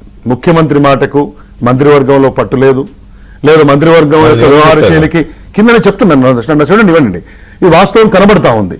ఇది ఒక 10% కమిషన్ ప్రభుత్వంగా వాళ్ళు ఎమ్మెల్యేలు చెప్పుకొని తిరుగుతున్నారు. ఎందుకు 10 మంది ఎమ్మెల్యేల మీటింగ్లు అయింది? ఉత్తగాలే ఆ గాలి మోటార్ ఎక్కి తిరిగేటటువంటి 5-6 మంత్రుల యొక్క నియోజకవర్గాలు వాళ్ళ వ్యవహారమే తప్పితే మిగతా ప్రభుత్వం అంతా ఏమీ లేదనే ఒక బాధ భావన వాళ్ళు ఎమ్మెల్యేలు చెప్పుకొని తిరిగితే కదా మీటింగ్ వచ్చింది. అనిరుద్ రెడ్డి గారి స్టేట్మెంట్స్ మీరు చూసినారు కదా, బీర్లా గారి స్టేట్మెంట్స్ మీరు చూసింది కదా. I'm not calling names for the sake of saying, వాళ్ళంటే నాకు వేరే ఉద్దేశం లేదు. రాజకీయపరమైనటువంటి ఒత్తిళ్లలో వాళ్ళు చేసినటువంటి కామెంట్స్ కాన్స్టిట్యున్సీలో కాన్స్టిట్యున్సీ డెవలప్మెంట్ ఫండ్స్ కూడా పేరుకే 10 కోట్ల రూపాయలు అలొకేట్ చేశారు తప్పితే మంత్రులు పాత మంది కొంత సీనియర్ నాయకులు తప్పితే మిగతా ఎమ్మెల్యేల కాన్స్టిట్యున్సీలకు నయా పైసా పోలేదు. వీళ్ళు ముందుబడి పనిచేయించిన ఇవాళ బిల్లులు వస్తలేవు, వాళ్ళ పార్టీ బిల్లులకే 10% 12% మాడుకుంటారని చెప్పేసి బహిరంగ రహస్యం అయిపోయింది. ఇవంతా కాదండి. నేను ఒకటే చెప్తున్నాను, ముఖ్యమంత్రి స్థానాన్ని గౌరవించే కనీస సంస్కృతి కనబడుతుందా కాంగ్రెస్ పార్టీలో? ఈ విషయంలో I completely agree with you. KTR గారు కంటిన్యూ అంటే కేటీఆర్ గారు బహిరంగంగా ముఖ్యమంత్రి గారిని అవమానిస్తున్నాడు, అందులో ఉన్న వాళ్ళు పరోక్షంగా అవమానిస్తున్నారు, లేదా ఆయన గౌరవం లేకుండా చేస్తున్నారు. నేను ఒకటే మాట, ఇప్పుడు నేను మాట్లాడాల్సిన అవసరం లేదండి, కానీ వ్యవస్థలను గౌరవించే వాళ్ళం అందరం కూడా వ్యవస్థను గౌరవిస్తే వ్యవస్థ మనం గౌరవిస్తుంది. ఇవాళ ఆయన ముఖ్యమంత్రి, ఇంకోటి ముఖ్యమంత్రి. నేనేమంటున్నా అంటే బేసికల్లీ ఈ ప్రభుత్వంలో ఆ యొక్క క్షమత అంటే ఆ సామర్థ్యం లోపించింది, ఆ పట్టుదల లోపించింది. మీరు హామీల వారికి ఇవాళ మనం చర్చ పెట్టుకుంటే ముఖ్యమంత్రి గారి వాళ్ళ ఛాలెంజ్ నేను చూశాను. ఆయన ప్రసంగం మొత్తం విన్న దాంట్లో ఆత్మవిశ్వాసం కనపడలేదు, లేకపోతే అది విశ్వాసమేమో నాకు తెలియదు, కానీ ఆత్మ న్యూనత, బేలతనం, అభద్రతా భావం, ఒకలాంటి స్ట్రెస్. అంటే ముఖ్యమంత్రి కనీస సంస్కారం ఏంటంటే ముఖ్యమంత్రి లేచి సభలో ప్రసంగానికి పోతే మంత్రులు లేవడం అనేది కనీస సంస్కృతి. మంత్రులనే కాదు ఎవరైనా. ఇప్పుడు మనం ఒక సమావేశంలో ఉన్నాం అనుకోండి, మనకంటే ఉన్నతులు లేస్తే మనం వెళ్తాం. అంటే అది what it shows, optics is everything in politics. What it shows అంటే ప్రభుత్వంలో ఆ సమన్వయం, ఆ పరస్పర గౌరవం, ఆ ట్రస్ట్ లేదు, దట్ ఈస్ బీయింగ్ మిస్డ్. కాబట్టి ఏంటంటే ప్రభుత్వం కంప్లీట్లీ ఇన్ఎఫెక్టివ్ గవర్నమెంట్ అని ప్రూవ్ అయింది. వాళ్ళ మంత్రులే చేతులు ఎత్తేసినారు. ఇవాళ నేను ఒకటే చెప్తున్నాను, రైతు బంధు ఇవాళ వరకు ఎఫెక్టివ్ గా ప్రజల్లోకి పోవట్లేదు. మిగతా నేను పోనీపోలేదు, మీరు డబ్బులుండి పాయింట్ నేను చెప్తున్నాను, మీరు అనుకున్నట్టు 2 లక్షల పైనున్న వాళ్ళ రుణమాఫీ జరగలేదేమో నేను ఒప్పుకుంటా దానికి. ఎందుకంటే దానికి సంబంధించి కొన్ని లెక్కలు ఇంకా రావాల్సింది ఏదో చెప్తున్నారు. అక్కడ కొంచెం చిన్న కాంట్రవర్సీ ఉంది అక్కడ, నో డౌట్. కానీ 2 లక్షల లోపున్న రుణాలు అయితే మాఫీ అయినాయి కదా, 21,000 కోట్ల రూపాయలు. అది నాకు ఆశ్చర్యం ఎట్లా అంటే 21,000 కోట్ల రూపాయలు జీరో చేసి పడేసింది బీజేపీ. 41,000 కోట్ల రూపాయలు 20,000 వచ్చింది మీరు పూర్తి చేయండి. మీరు నేనేం చెప్తున్నా మీకు, ఇవాళ 2,500 రూపాయల మహిళలకు ఇద్దాం అనుకున్నటువంటి ఒక గౌరవ వృద్ధి కానీ అంటే పెన్షన్లు కానీ మరొకటి కానీ ఇది నా చిన్న చర్చ లేదు కదా. నా చిన్న అబ్జర్వేషన్. ఓకే, ఏ పార్టీ అయినా అధికారంలోకి వచ్చిన తర్వాత తాను ఇచ్చే హామీని అమలు చేసేటప్పుడు డెఫినెట్ గా కొన్ని పారామీటర్స్ పెట్టుకుంటారు. ఎవరు అర్హులు ఎవరు అనర్హులు అనే ఒక విధానపరమైన నిర్ణయం తీసుకున్నప్పుడు కొంతమంది అర్హులుగా తేలరు, అనర్హులుగా వెళ్ళిపోతారు. అందరికి ఇవ్వాలంటే మీరు ఇచ్చిన రైతు బంధులో రియల్ ఎస్టేట్ లో కూడా ఇచ్చినట్టే ఉంటది. ఓకే, అయి ఉండొచ్చు. 3 లక్షల లక్ష పక్కన పెట్టండి, అయి ఉండొచ్చు, నేను కాదనలా, అది కూడా సబ్జెక్ట్ కరెక్షన్. సో అలా చేసిన దాన్ని కొంతమందిని తీసేసి తగ్గిస్తారు. ఇప్పుడు కేసీఆర్ గారు 2వ దఫా రుణమాఫీ అన్నారు, ₹1,00,000 వరకు కదా. ఒక్కసారి చేశారా?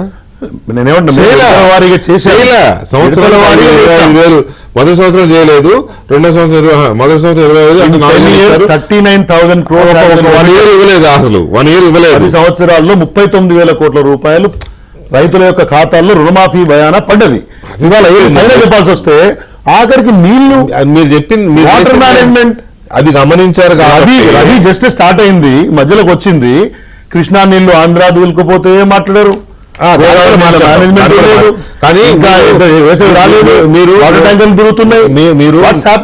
మీరు మేము రుణమాఫీ మేము చెప్పినంత చేసాము, 32,000 కోట్లు చేసాము. 39 పోనీ మీరు అన్నట్టే, నా లెక్క అయితే అంత లేదు, బట్ మీరు అన్నదే తీసుకున్నా, మీరు కరెక్షన్ చేసుకోవచ్చు.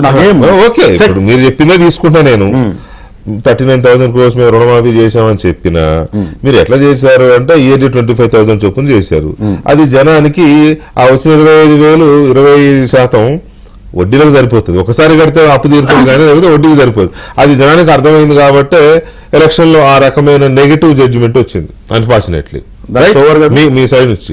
That's over. నేను చెప్తున్నా వీళ్ళు 2 లక్షల వరకు అన్నదాన్ని 2 దఫాల్లో ఒక ఇయర్ లోనే వేశారు 21,000 కోట్లు. అది మీరు అది జీరో ప్రజల్లో ఎలాంటి వ్యతిరేకత ఉన్నది, పార్టీల వ్యతిరేకత ఇది క్రియేటెడ్ అనేది మనం తర్వాత మాట్లాడదాం. ఇవాళ అది కూడా మాట్లాడదాం. ప్రజల్లో ఎలాంటి వ్యతిరేకత ఉన్నది అనే దాని మీద బీజేపీ కూడా అసలు విపరీతమైన ట్రోల్ చేస్తోంది, విపరీతంగా నాయకులు విరుచుపడతా ఉన్నారు. అయిపోయింది అయింది. అది కూడా ఎలాగో బీజేపీ దాన్ని అంచనా వేస్తుంది అనేది. ప్రసాద్ గారు గుడ్ ఈవినింగ్. గుడ్ ఈవినింగ్ అండి. ప్రసాద్ గారు, తెలంగాణలో ప్రభుత్వం వచ్చి ఏడాది దాటింది అనుకోండి, ఇంతలోనే వ్యతిరేకత వచ్చేసింది అయిపోయింది అని అంటే ఏ అంశాల ఆధారంగా మీరు మాట్లాడుతున్నారు? అంటే ప్రజల్లో ఒక మైండ్ గేమ్ ఆడుతూ అంటారే థాట్ పోలీసింగ్ అని అట్లా ఏమైనా చేస్తే ఒపీనియన్ మ్యానుఫ్యాక్చరింగ్ చేస్తున్నారా లేకపోతే గేమా? వెంకటేష్ గారు, మీకు శివరెడ్డి గారికి, రామ్మోహన్ రెడ్డి గారికి నమస్కారం. నమస్కారం. దీని ఏమంటామంటే మామూలుగా వ్యవసాయం చేస్తున్నప్పుడు బాగా కష్టపడి వ్యవసాయం చేసి పంట పండిస్తే ఆ రైతుకు చాలా ఆనందం ఉంటుంది. కానీ కొన్నిసార్లు గాలిబాటు వ్యవసాయం ఉంటుంది. గాలిబాటు ఏదో అట్లా ప్రకృతి అనుకూలించి ఇట్లా గరిడోడ్లు జల్లిన పంట వస్తుంది. అప్పుడు రైతుకు కష్టపడ్డ అది ఉండదు, మా పంట వచ్చింది అనుకుంటాడు అంతే. అట్లనే ఈ ప్రభుత్వం కూడా గాలిబాటుగా వచ్చినటువంటి ప్రభుత్వం. కాంగ్రెస్ చాలా తెలంగాణ ప్రజల నిర్ణయాన్ని అవమానిస్తున్నారు.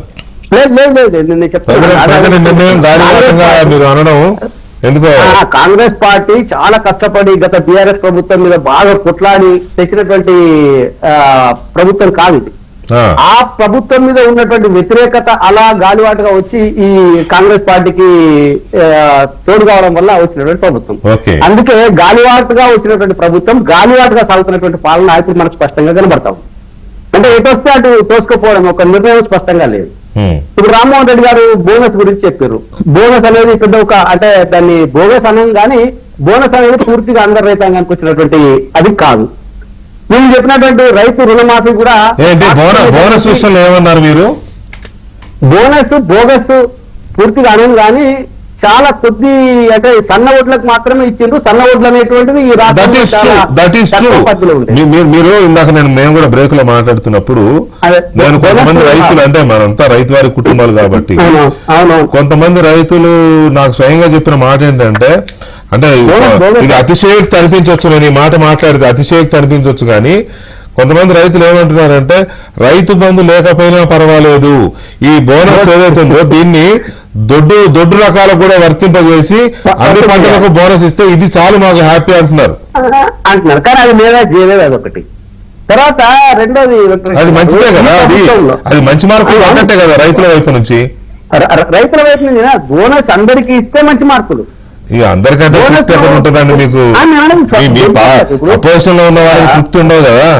ఇప్పుడు ఇక్కడ ఇంకొకటి వెంకటకృష్ణ గారు, ఇక్కడ ఆ ప్రభుత్వం వచ్చినప్పుడు ఏం చెప్పిండ్రు, వీళ్ళు సన్నోట్లకే బోనస్ ఇస్తామని చెప్పలే కదా, అందరికీ బోనస్ ఇస్తామన్నారు. పోనీ వీళ్ళ ప్రభుత్వం వచ్చిన తర్వాత ఓన్లీ ముఖ్యమంత్రి గారికి అందరికీ అవకాశం చెప్పండి. ఇంకొక నిమిషం, ఇంకొకటి వెంకటకృష్ణ గారు, దీని తర్వాత ఏంటంటే చాలా మంది బాగా ఈ ప్రభుత్వాన్ని ఎందుకు బదనామైంది అనడానికి ఒక కారణం చెప్తా. ప్రతిపక్షాలు ఎట్లాగో మేము ప్రభుత్వంలో కోరుతున్నాం, ప్రజలను తీసుకుపోతాం, దాంట్లో ఈ ప్రభుత్వాన్ని పొగడం కదా, ప్రభుత్వాన్ని పొగుడుకోవాల్సినటువంటి బాధ్యత కాంగ్రెస్ పార్టీ. మరి కాంగ్రెస్ పార్టీ పోయి ప్రజలు ఎందుకు చెప్పట్లేదు అంటే, మా ఇంటి పక్కనే ఒక పెద్దమ్మ ఉంటది, ముసలామె, ఆమె ప్రతిరోజు వస్తుంది నా దగ్గరికి, మా ఇంటి పక్కనే కాబట్టి రోజు వచ్చి, బిడ్డ 4,000 ఇస్తామన్నాడు రేవంత్ రెడ్డి, మళ్ళా 2,000 పడ్డాయి నాకు. నేను చెప్తా, ఈ ప్రచారం ఎందుకు వచ్చింది అంటే నేను చెప్తా ఉన్నా, బిడ్డ 4,000 ఇస్తామన్నాడు బిడ్డ రేవంత్ రెడ్డి, మళ్ళా 2,000 వేసిండు బిడ్డ అంటే అర్థమైంది. ఇది నాకు చెప్తుందా అని ఆమె కలిసిన ప్రతి ఒక్కరికి చెప్తుంది ఈ మాట. అట్లా ఎంతమంది వృద్ధులు ఈ రాష్ట్రంలో ఉన్నారు, వాళ్ళు ఎంతమందికి చెప్తున్నారు రేవంత్ రెడ్డి బోనస్ 4,000 ఇస్తానడు, 2,000 ఇచ్చిండు, 4,000 ఇస్తానడు, 2,000 ఇచ్చిండు. ఇది నేను ఇంకోలో చెప్పడం లేదు కదా. కాబట్టి ఇంకొక అంశం, రైతాంగ రుణమాఫీ విషయంలో ఈ ప్రభుత్వం వచ్చిన తర్వాత నిన్నటికి మొన్న బహుశా అందరూ గమనించే ఉంటారు, ఇంటి దర్వాజాలను తీక్కపోయినటువంటి పరిస్థితి ఈ రాష్ట్ర ప్రభుత్వంలో ఉన్నది. మరి రైతు రుణమాఫీ జరిగితే కోఆపరేటివ్ బ్యాంకులు ఇచ్చేది వ్యవసాయ రుణాలకే కదా ఎక్కువ. మరి రైతు రుణమాఫీ జరిగినట్టయితే ఇంటి దర్వాజాలు ఎట్లా తీక్కపోయిందండి? ఇంటి దర్వాజాలను తీక్కపోతే ఇది అప్పటికప్పుడు తెచ్చి డబ్బులు పెట్టి దర్వాజాలు పెట్టుకున్నటువంటి పరిస్థితి కూడా ఈ రాష్ట్రంలో ఈ ప్రభుత్వంలో ఉన్నది కదా. మరి దాన్ని ఎట్లా సమర్థించుకుంటారు? మేమేం చెప్తున్నామంటే, ఇప్పుడు ఉదాహరణకి నిరుద్యోగ వృత్తి అన్నారు, నిరుద్యోగ వృత్తి లేదు, ఎక్కడ లేదు. రేషన్ కార్డులు అన్నారు, రేషన్ కార్డు ఇప్పటిదాకా ప్రభుత్వం వచ్చినాక ఇన్ని నెలల తర్వాత కూడా రేషన్ కార్డు ఇచ్చేటువంటి పరిస్థితి ఈ ప్రభుత్వం దగ్గర లేదు. ఇందిరమ్మ ఇంటి అన్నారు, పేరుకే ఇప్పటికీ ఇందిరమ్మ ఇండ్లు ఎక్కడ ముగ్గు వేయలేదు, ఎక్కడ శంకుస్థాపనలు చేయలేదు, ఎక్కడ పునాదులు తీయలేదు, కాగితాల మీద నడుస్తూనే ఉంది, ఇచ్చిన ఇందిరమ్మ ఇండ్లు ఇప్పటిదాకా రాలేదు. అంటే ఈ ప్రభుత్వము ప్రత్యేకంగా బాగా స్పెషల్ గా ఇచ్చినటువంటి హామీలు ఏవి కూడా ఇప్పటిదాకా జనంలోకి పోలేదు. కాబట్టి ఆ జనమే విమర్శలు చేస్తా ఉన్నారు, ఆ జనమే మాకు చెప్తా ఉన్నారు. ఆ జనం చెప్తానే కదా మేము మాట్లాడేది. ఇప్పుడు మనకు తెలుసు, అన్నమంతా ఉడికిందా లేదా చేయడానికి ఒక చిన్న మెతుకును పట్టుకొని చూస్తే సరిపోతుంది కదా. ఇప్పుడు మా ఇంటి పక్క పెద్దమ్మ నాతో పాటు ఊర్లో ఉన్న అందరికీ చెప్తుంది కదా. అట్లాంటి 1,000 మంది వృద్ధులు అయితే ఈ విషయంలో చెప్తున్నారు కదా, 4,000 వస్తలు. ఈ మాట ఏమనిపిస్తుంది? అరే ప్రభుత్వం మీద వ్యతిరేకత ఉంది, ఈ ప్రభుత్వాన్ని విమర్శిస్తున్న ప్రజలు అనడానికి స్పష్టంగా ఒక ఉదాహరణ. అంటే ఇప్పుడు మీరు చెప్పిన దాన్ని బట్టి నాకు అర్థమైంది ఏంటంటే, అసంతృప్తి ఉంది. ఇప్పుడు మీకు చెప్పిన పెద్దామె, ఆ పెద్దావిడ 4,000 రేవంత్ రెడ్డి ఇస్తానన్నాడు కాబట్టి ఓటు వేసి ఉంటుంది, ఖచ్చితంగా వేసి ఉంటుంది. ఇప్పుడు ఆమె చెప్పే మాటలు అంతే కదా. ఇప్పుడు 4,000 వస్తలేవు, ఈ నెల కూడా 2,000 పడ్డాయి అంటే ఆమెకు మెల్లమెల్లగా అసంతృప్తి పెరుగుతోంది. అది వ్యతిరేకత స్థాయికి చేరుతుంది. వీళ్ళు కనుక వెంటనే మేల్కొనకపోతే అది వ్యతిరేకత అవుతుంది. లేదు, ఆల్రెడీ అసంతృప్తి నుంచి వ్యతిరేకత వైపు గాలి తీస్తా ఉన్నది. అదే నేనదే అంటున్నా. ఇంకోటి రెండోది ఏంటంటే, గత ప్రభుత్వ పాలనకు ఈ ప్రభుత్వ పాలనకు పెద్ద తేడా ఎక్కడ కనబడతలేదు. ముఖ్యమంత్రి గారు కేసీఆర్ గారు పోయి రేవంత్ రెడ్డి గారు వచ్చింది తప్ప పెద్ద తేడా ఎక్కడ కనబడతలేదు. గత ప్రభుత్వంలో ఇట్లాంటి రుణమాఫీ చేస్తామని చెప్పి వాయిదాలు వేసుకుంటూ పోయింది గత ప్రభుత్వం. ఈ ప్రభుత్వం రుణమాఫీ చేస్తాను పాక్షికంగా చేసింది ఈ ప్రభుత్వం. తర్వాత మనం ఒక చిన్న ఉదాహరణ, నిన్న గుమ్మడి నరసయ్య గారిది చూసిన పత్రికలలో అన్నిట్లలో వార్తలు వచ్చినాయి, మీరు కూడా చూసే ఉంటారు, సోషల్ మీడియాలో కూడా పెద్ద ఎత్తున వచ్చింది. గద్దర్ గారిని ఇంటి ముందర కూర్చుని పెట్టిండు, కేసీఆర్ గారు అవమానించిండ్రు అని చెప్పి అప్పట్లో కాంగ్రెస్ పార్టీ చాలా పెద్ద ఎత్తున దాన్ని ప్రచారం చేసింది. పెద్ద ఉద్యమ నాయకుడు గద్దర్ గారిని ఇంటి ముందర కూర్చుని పెట్టి అవమానం చేసిండ్రు. మరి అలా ఈ ప్రభుత్వం రేవంత్ రెడ్డి గారు ఏం చేసిందండి? 5 సార్లు ఎమ్మెల్యే, మాజీ ఎమ్మెల్యే, ప్రజల పక్షాన నిలబడి మాట్లాడేటువంటి వ్యక్తి, పైరవుల కోసం వచ్చేటువంటి వ్యక్తి కాదు. అట్లాంటి వ్యక్తి పోయి ఇన్నిసార్లు అడిగిన అపాయింట్మెంట్ ఇవ్వకుండా సెక్రటరీ దగ్గర నుంచి గెంటి వేయబడ్డాడు ఇవాళ. ఇక ఎక్కడ తేడా ఉంది ఈ ప్రభుత్వం అంటే ఆత్మనిర్భరతో ఈ ప్రభుత్వం నడుస్తా ఉన్నది. తర్వాత ఈ ప్రభుత్వంలో ఉండబడేటువంటి మంత్రులందరూ కూడా చాలా సీనియర్ గమనేటువంటి భావంలో ఉన్న నిజంగా కూడా సీనియర్ చాలా మంది కొట్లాడి సంవత్సరాల నుంచి ఆ పార్టీ కోసం శ్రమించున్నటువంటి వ్యక్తులు చాలా మంది సీనియర్. ఇప్పుడు మీరు చెప్పేది ఏంటంటే ఇటువంటివన్నీ కలగలుపుకొని వ్యతిరేకత దిశగా వెళుతోంది అనేది మీరు చెప్తున్న అంటే గత ప్రభుత్వానికి ఈ ప్రభుత్వానికి ఏమాత్రం తేడా లేదు. గత ప్రభుత్వం చూసింది కాబట్టి ఈ ఇద్దరి మీద వ్యతిరేకత ఉన్నది ఈ ప్రజలలో. ఒక్క నిమిషం, ఈ రెండు పార్టీలు ఒక వాతావరణాన్ని క్రియేట్ చేస్తున్నాయంటే ప్రజల్లో ఉన్న అసంతృప్తిను అక్కడక్కడ వస్తున్న వ్యతిరేకతని ఇక ఓగు చేసి ఇంకింత వేస్తాయి కదా ప్రతిపక్షాలు అంటే ఇంత అంత తాలింపు వేయడమే కదా. అది ఎక్కువ వేస్తారండి. చాలా క్లియర్గా చెప్తున్నా, రాజకీయ పార్టీలు రాజకీయమే చేస్తాయి, అవతరు ఆహావోహో అని అనరు. రాహుల్ గాంధీకి అధికారం లేకపోయినా రోజు రాహుల్ గాంధీని మీరు అవమానిస్తూనే ఉంటారు. అది గేమ్ అంతే, పొలిటికల్ గేమ్ అండి, దాన్ని మనం ఏం చేయలేము. వెంకటకృష్ణ గారు ఎందుకంటే ఇద్దరు పార్టీలకి విమర్శించే సమయం ఇచ్చినప్పుడు వాళ్ళకి జవాబులు ఇచ్చే సమయం వాళ్ళు విమర్శించిన దానికైతే మేము స్పందించాలి కాబట్టి అంటున్నాం. ఎందుకంటే first of all BRS party మా యొక్క పార్టీలో కోఆర్డినేషనే లేదు అనేటటువంటి దాంతో ప్రస్తావించి మొదలు పెట్టింది. కాబట్టి కోఆర్డినేషనే లేకపోతే క్యాబినెట్ రిజల్యూషన్స్ వచ్చి ఈ రోజు ఇట్లాంటి మార్పులు జరగవు. అది రుణమాఫీ అయినా, సంక్షేమ పథకాలైనా, లేకపోతే ఈ రాష్ట్రాన్ని అభ్యున్నతి చెందేటటువంటి విధి విధానాలైనా ఏవైనా కూడా కోఆర్డినేషన్ లేదే క్యాబినెట్ ఒక్క కాడికి రారు. కోఆర్డినేషన్ లేదే క్యాబినెట్ రిజల్యూషన్స్ వల్ల ఈ రాష్ట్రం పురోగతి చెందుతూ ఆర్థికంగా దివాలా తీసినటువంటి రాష్ట్రాన్ని మళ్ళా పునర్నిర్మిస్తూ మీ ముందుకు తీసుకొని పోతూ ఉంటున్నటువంటి కష్టాలని అందరికీ తెలిసినటువంటిదే. మనం ఏదో రాగానే బంగారు పల్లెంలో గతంలో టీఆర్ఎస్ పార్టీకి చేతిలో పెట్టినటువంటి పరిస్థితి కాదు కదా. అని రుణమాఫీ గురించి మరి శ్రీధర్ గారు మాట్లాడారు కాబట్టి నేను జవాబు చెప్పాల్సిన అవసరం ఉంది. 2014 నుంచి 2023 దాకా ఆయన 39,000 కోట్ల రూపాయలని అన్నాడు. కానీ 2014 4 విడతలుగా 16,143 కోట్ల రూపాయలు మాత్రమే వాళ్ళు రుణాలు మాఫీ చేసారు. రుణాలు కాదు, మిత్తిలు. అందులో 2018 నుంచి 2023 దాకా 11,909 కోట్లు మాత్రమే, అంటే రెండు కలిపిన 10 ఏళ్లలో 28,052 కోట్ల రూపాయలు మాత్రమే మాఫీ చేశారు. అయితే ఇక్కడ వింతేంటిది అని అంటే ఈ లేట్ చేసుడు దాంతో అయినటువంటి దానికి 20,000 కోట్ల రూపాయలు కేవలం మిత్తిలేని. ఎంతైనా 28,000 కోట్ల రూపాయలు వాళ్ళు రుణాలు మాఫీ చేస్తే ఈ లేట్ చేసినటువంటి దానికి 20,000 కోట్ల రూపాయలు కేవలం మిత్తిలేని. ఇక నువ్వు అసలు చేసింది ఏముంది?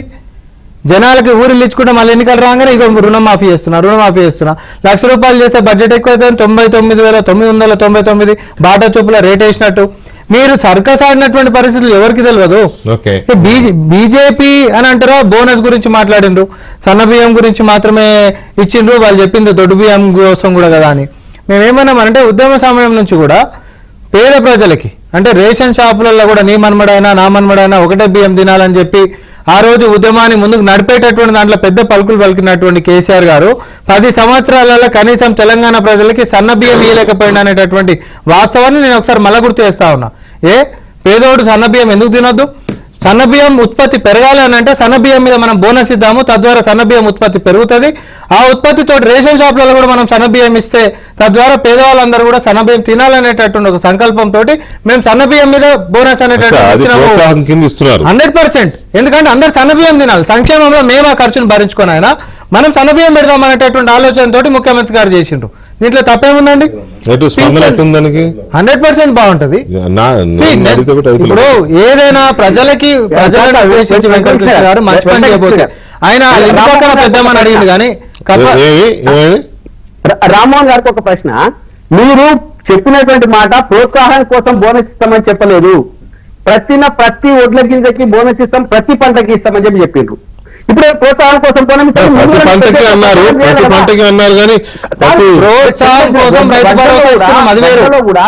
మేము బోనస్ దేని కోసం ఇస్తున్నాము? బోనస్ ఇస్తామని చెప్పినాం, ఇస్తున్నాం. ఆ ఇచ్చేటటువంటి దాంట్లో కూడా పేదవాళ్ళందరూ కూడా సన్న బియ్యం పెట్టేటటువంటి అవకాశం ఉందనుకోండి, అవకాశం ఎందుకు అనుకుంటాం? కాదండి, కాదు ప్రభుత్వాలు కాదు. ఇక్కడ పాయింట్ ఏంటంటే నాకు అర్థం కాదు ఏంటంటే ఈ రాష్ట్రంలో 10% ప్రసాద్ గారు ఇక్కడ ప్రభుత్వాలు వాళ్ళ విధానాలు వాళ్ళు అమలు చేస్తారు కానీ మీరు చెప్పారనో బీఆర్ఎస్ చెప్పిందనో చేయరు కదా. వాళ్ళ విధానం కాదండి, సింపుల్ లాజిక్. వాళ్ళు ఏదో ఒక ఆలోచనతో ఒక విధానాన్ని రూపొందించుకుంటారు. ఎలక్షన్స్ లో హామీలు ఇస్తారు. ఒక మాట వినండి, ఒక మాట దయచేసి ఒక మాట వినండి, నాది పూర్తి కాలా. ఎలక్షన్స్ లో హామీలు ఇస్తారు, అధికారంలోకి వచ్చినాక హామీలని ఎట్లా టర్న్ చేసుకోవాలి, అందులో ఎట్లాంటి చెక్స్ అండ్ బ్యాలెన్సెస్ పెట్టుకోవాలి, అట్ ది సేమ్ టైం దానివల్ల వచ్చే ఫ్రూట్ ఎలాంటి ఫ్రూట్ రావాలి, ఇలాంటి కొన్ని విధానాలు రూపొందించుకొని దాని ప్రకారం వెళ్తారు. లేదా ప్రసాద్ చెప్పినట్టు చేయాలి, శ్రీధర్ చెప్పినట్టు చేయాలి, వెంకటకృష్ణ చెప్పినట్టు చేయాలి, ఇట్లా ఉండదు కదా. ఒకవేళ వాళ్ళు చేసింది నచ్చలేదు అనుకోండి, ప్రజలు చూసుకుంటారు. మీరు చెప్పింది చేయాలి ఎట్లా రామ్మోహన్ కానివ్వండి, చాలాసేపు అయింది కదా.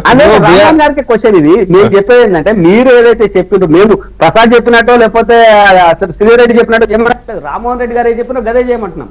ఎన్నికలలో వీళ్ళు పూర్తిగా వడ్లకు ఇస్తామని చెప్పిండ్రు, కానీ ఇప్పుడు సన్న వడ్లు అనేటువంటి ఒక మాట చెప్తా ఉన్నారు, కరెక్ట్ కాదు అని చెప్తాను.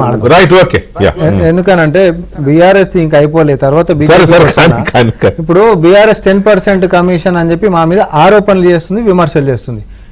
ఇది ప్రతిపక్షాలు అధికార పక్షం మీద చేస్తున్నటువంటిది. కానీ మీరు అధికారంలో ఉంటున్నటువంటిప్పుడు స్వయంగా ముఖ్యమంత్రి మీ దళిత బంధు పథకంలో నా 10 లక్షలలో 4 లక్షల రూపాయలు ఒక్కొక్కరు తింటుండు, నా కాడ అన్ని ఆధారాలు ఉన్నాయి అనేటటువంటి సంగతి. అంటే 10 లక్షలలో 4 లక్షలు అంటే 40% కమిషన్లతోటి మీరు ఆ రోజు సర్కార్ని నడిపినటువంటిది ప్రతిపక్షాలన్నుడు కాదు, స్వయాన ప్రభుత్వాన్ని నడిపించినటువంటి ఆనాటి ముఖ్యమంత్రి కేసీఆర్ గారు అన్నారు. ఇది నేను ఒకసారి గుర్తు చేస్తున్నా. మీది కేవలం విమర్శలకు పరిమితమైంది, కానీ మీ కాడ మీకు మాకు తేడా ఏంటిది అని అంటే 100 రకాల తేడా ఉన్నాయి. మేము సంక్షేమాలని గ్రౌండింగ్ చేసేటటువంటి దాంట్లో మేము సక్సెస్ అయినాం. ఈ రోజు బీఆర్ఎస్ పార్టీకి అతిపెద్ద పంచాయతీలు ఏందో తెలుసా వెంకటకృష్ణ గారు? ఈరోజు బస్సులు ఆడోళ్ళు జుట్టు పట్టుకొని కొట్లాడుకోరు చూసిర్రా? ఈరోజు ఉచిత బస్సు పెట్టినందుకు ఆడోళ్ళ మధ్యలో పంచాయతీలు చేపిస్తుంది కాంగ్రెస్ పార్టీ. ఇది ఒక ప్రచారం, అదొక విమర్శలు. తర్వాత ఒక స్కూల్లో సీనియర్లు జూనియర్లు కొట్లాడుకుంటారు చూడండి, పిల్లలు ఎట్లా కొట్లాడుకుంటారో చూడండి. ఇది రాష్ట్రంలో అతిపెద్ద సమస్య అయిపోయింది వీళ్ళకి. బీఆర్ఎస్ పార్టీకి ఒక విధానపరమైనటువంటి కన్స్ట్రక్టివ్ విమర్శలు చేసేటటువంటి పరిస్థితి అవకాశం మేము ఇవ్వకపోయేసరికి స్కూళ్ళల్లో పిల్లల కాడ పంచాయతీ, బస్సులలో ఆడోళ్ళ పంచాయతీలు తీసుకొని వచ్చి ఈరోజు ప్రభుత్వం మీద ఏదో బురదగా బట్టగాల్చి మీద వేసేటటువంటి ప్రయత్నాలు చేసి అది మేము వాళ్ళకు వదిలిపెడతాం. సో అది వాళ్ళ ప్రధానమైనటువంటి సమస్యలని. బీజేపీకి వస్తా అన్న మాట్లాడుతుండు, మరి ఇంటి పక్కన పెద్దమ్మ అన్నదంట రేవంత్ రెడ్డి గారు పింఛన్ ఇస్తామన్నాడు, బిడ్డ పెరుగుతుంది అని, పెరగలేదు కాబట్టి ఎట్లా నమ్ముతామన్నట. మరి మా ఇంటి పక్కన పెద్దమ్మ కూడా మరి రేవంత్ రెడ్డి కష్టపడుతుండు బాగా, కానీ ఏం చేస్తాం ఆ కేసీఆర్ అంటే ఆయన పోయినప్పుడు ఏం లేదు, చిప్పలు ఇచ్చిపోయిందంట. చేయాలనేది ఉన్నట్టుంది, పాపం వచ్చిన కాడికి సర్దుకుంటా చేస్తూనే ఉండి జనాలకి గిసొంటోనికి అవకాశం ఇవ్వాలని మరి మా ఇంటి కాడ పెద్దమ్మ కూడా అంటుంది. కానీ జరంత అవసరానికి పోతే కాదు జరంత అవతలకి పోతే రైతులు అరుగు మీద కూర్చున్నటువంటి రైతులు ఎవరినైనా నమ్మొచ్చు, కానీ మోడీ అనేటువంటి నమ్మొద్దా? 60 సంవత్సరాలు దాటినాక పింఛన్ ఇస్తామని చెప్పి 5 ఏళ్ళు అయింది, ఇప్పటిదాకా దిక్కు దివానా లేదు, పెద్ద పెద్ద పొంకనాలు మాట్లాడతాడని చెప్పి మరి బీజేపీని కూడా విమర్శిస్తా ఉన్నారు. మొన్న 2024లో ఉచిత విద్యుత్ దేశవ్యాప్తంగా ఇస్తామని చెప్పారు. మరి దాని సంగతి ఏంటి? ఇవన్నీ పక్కన రైతుల గురించి ముసల్కన్నీరు కార్చేటటువంటి బీజేపీ దేశవ్యాప్తంగా ఒక 10 రూపాయలు రుణమాఫీ చేసిన చరిత్ర వాళ్ళకుండా, ఎందుకంటే వాళ్ళ విధానమే కాదు. కానీ కనీస మద్దతు ధర అనేటటువంటి దానికి చట్టబద్ధత చేస్తామని చెప్పి లిఖితపూర్వకంగా 2014లో రాసిస్తే 10 సంవత్సరాలు అయింది. మధ్యలో రైతులందరూ వచ్చి అడిగి నల్ల చట్టాలు మాకొద్దు, నువ్వు చెప్పినటువంటి మాట మీద నిలబడానంటే 780 మంది రైతులని పొట్టన పెట్టుకున్నటువంటి వీరి చరిత్ర ఈరోజు మమ్మల్ని విమర్శిస్తే మేము ఈనాలే మేము పాటించాలి. వాళ్ళకి ఎట్లుంటుంది అంటే వాళ్ళు చిట్టు రాసిస్తే మేము పాటలు పాడాలి అన్నట్టు ఉంటుంది వాళ్ళ కోరికలు. మేము అన్ని మేము చేసుకుంటా పోవాలా వెంకటకృష్ణ గారు? మేము అట్లానికి లేదు. ప్రజలకు ఏం కావాలో మేము అదే పని చేస్తాం. ప్రజలకు మేము ఏం చెప్పినామో మాకు ఏం సాధ్యమైతే అదే పని మేము చేస్తాం. ఎట్లాగైతే ప్రజల ఆకాంక్షలకు మీరు ప్రతిరూపము, మీరు మీ పార్టీ ప్రభుత్వము, వాళ్ళు కూడా ప్రజల గొంతుకలే.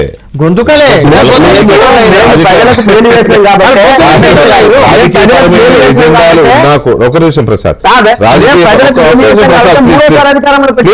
ప్లీజ్ ప్రసాద్, ప్రధానికి మీరు వచ్చేస్తే కష్టమవుతుంది. 1 by 1 ఇప్పుడు మీరు ఎట్లాగైతే ప్రజల ఆకాంక్షలకు ప్రతిరూపము ప్రభుత్వం అనేది, ప్రతిపక్షాలకు పొలిటికల్ ఎజెండాలు, రాజకీయపరమైన ఎజెండాలు వాళ్ళకున్న, వాళ్ళు ప్రజల గొంతుకలే, ప్రజల తరపున వారు మాట్లాడకపోతే ఎవరు మాట్లాడతారు?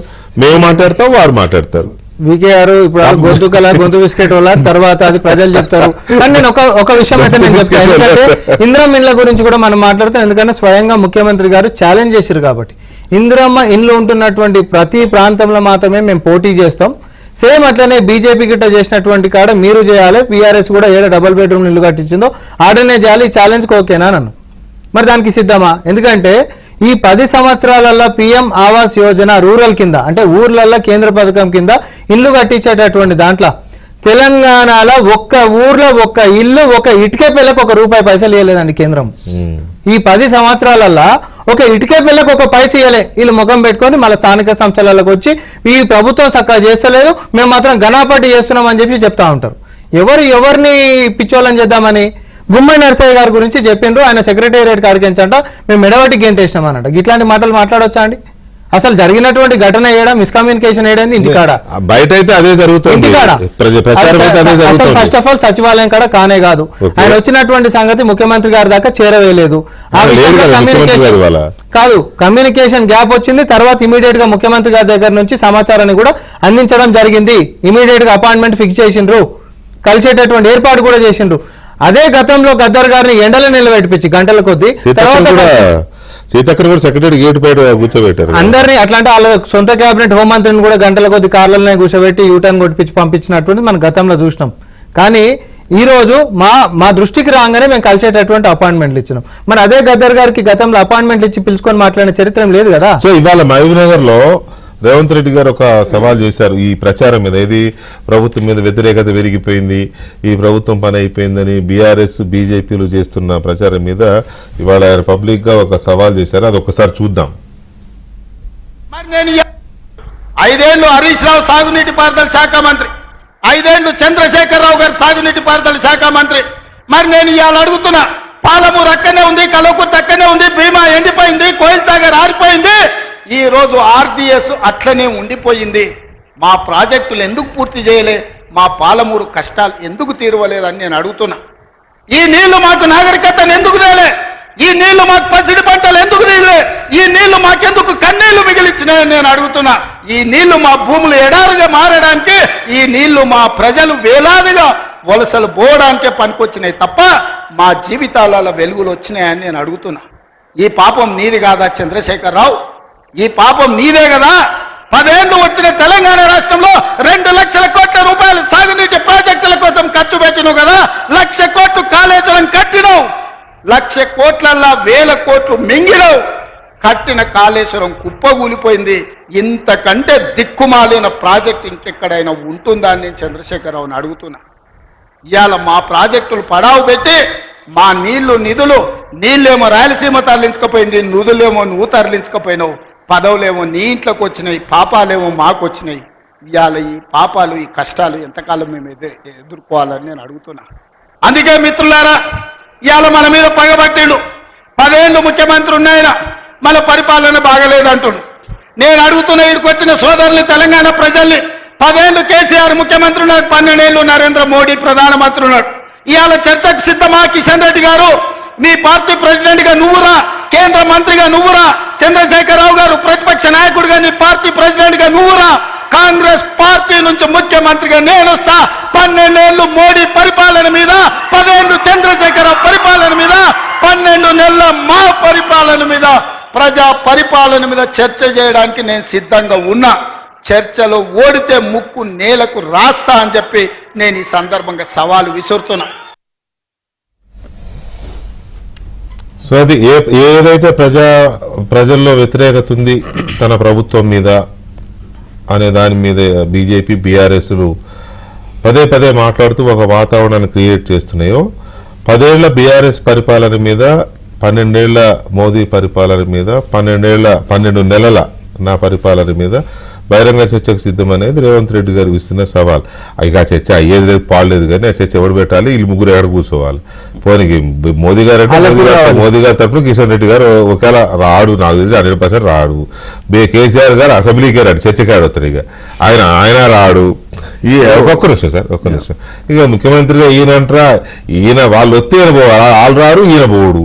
కాకపోతే ఏంటంటే రేవంత్ రెడ్డి గారు మాట్లాడిన దాంట్లో నాకు ఆత్మవిశ్వాసం కనపడుతుందా అతి విశ్వాసం కనపడుతుందా అనేది చర్చ అదే. వీటితో పాటు వీళ్ళు పార్టీలో ఇంటర్నల్ ఆధిపత్య పోరు మీద కూడా కాంగ్రెస్ పార్టీ కంటే బీఆర్ఎస్ ముందు మాట్లాడుతుంది, బీజేపీ ముందు మాట్లాడుతుంది. ఇంటర్నల్ గా ఏదో జరిగిపోతుంది, ఎమ్మెల్యేలు కొంతమంది అటు కొంతమంది ఇటు ఏదో జరుగుతుంది. బండి సంజయ్ గారికి ఇంకో అడుగు ముందుకేసి వాళ్ళ ఎప్పుడైనా ఏమైనా జరగవచ్చు. సరే శ్రీధర్ రెడ్డి గారు, ఇప్పుడు పార్టీలో కాంగ్రెస్ పార్టీలో ప్రభుత్వానికి వ్యతిరేకంగా ఏదో జరిగిపోతుంది, వాళ్ళు డెఫినెట్ గా కొంత రేవంత్ రెడ్డి గారికి వాళ్ళ నాయకుల నుంచే సరైన మద్దతు లేదు, బీఆర్ఎస్ బీజేపీలు అటాక్ చేస్తుంటే వాళ్ళ మంత్రులు పెద్దగా మాట్లాడడం లేదనే ఒక ఒపీనియన్ అయితే ఉంది.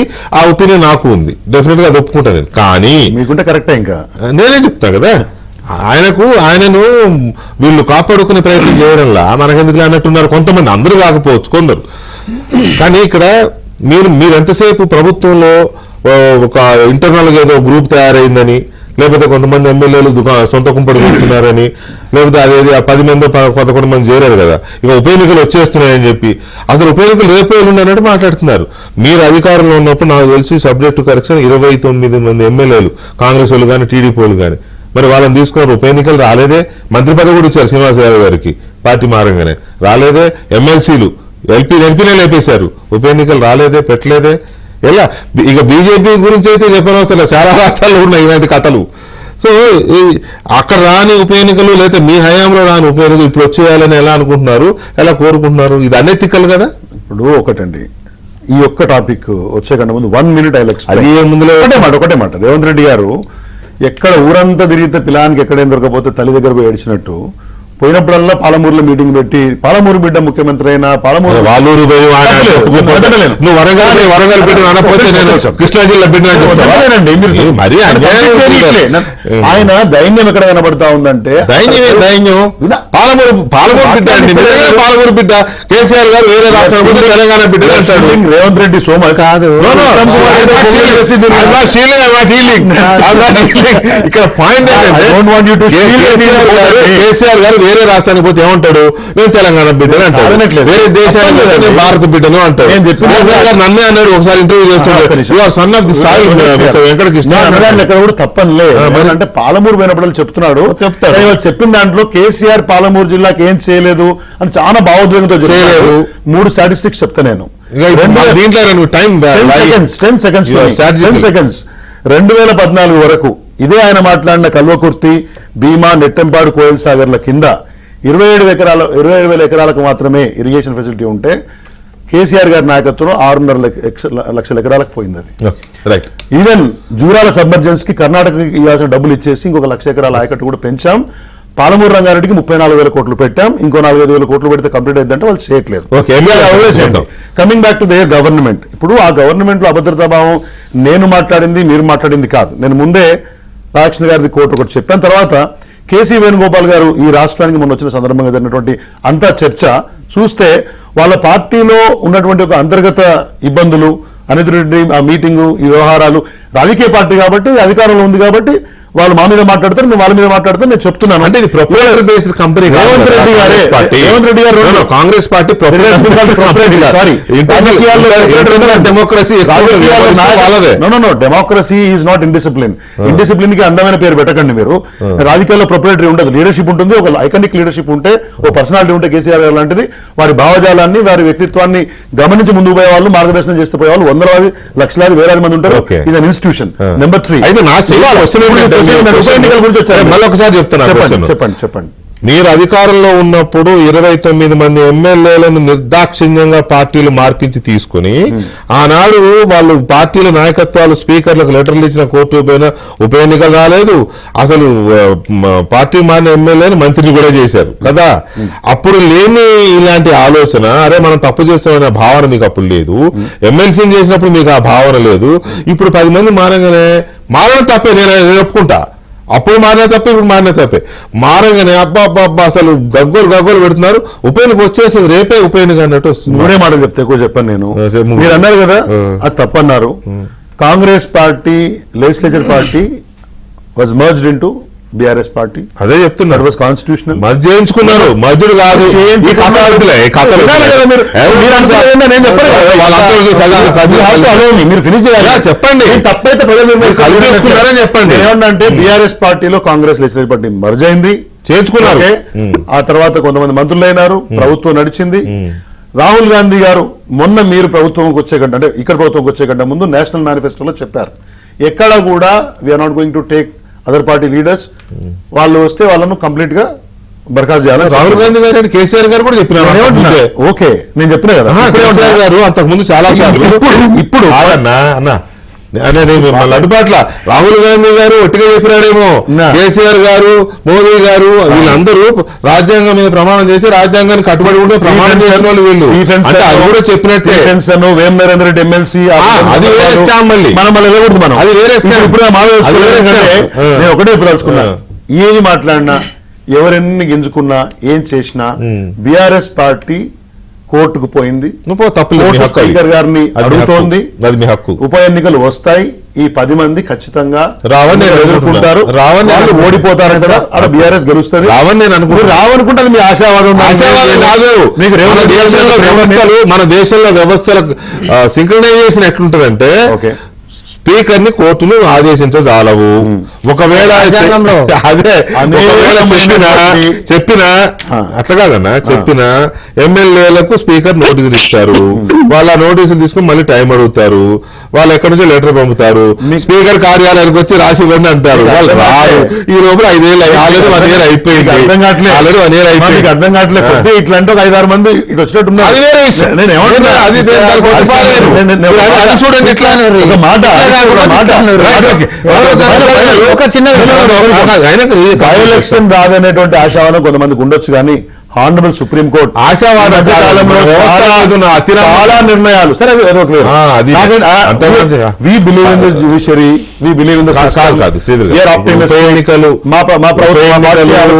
ఉప ఎన్నికలు వస్తే నాకు పోయేది లేదు, రాకపోతే నాకు వచ్చేది లేదు.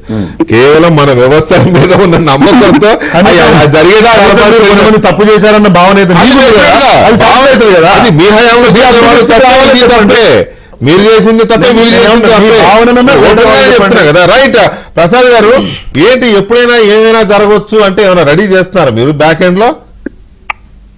అంటే ఎప్పుడైనా ఏమైనా జరగవచ్చు అంటే కాంగ్రెస్ పార్టీ పరిస్థితిని అంచనా వేసి సంజయ్ గారు మాట్లాడినటువంటి మాట అట్లా అనిపించే ఇక ప్రయోగం చేద్దామని అంటే లైన్ చేస్తున్నారు. ఇప్పుడు మీరు అనేది ప్రయోగాలు ఎక్కడ బీఆర్ఎస్ నుంచి కొంతమంది, కాంగ్రెస్ నుంచి కొంతమంది బీజేపీ ట్రై చేస్తుందనే చర్చ బయట జరుగుతోంది, అది ఏమైనా నడుస్తుందా?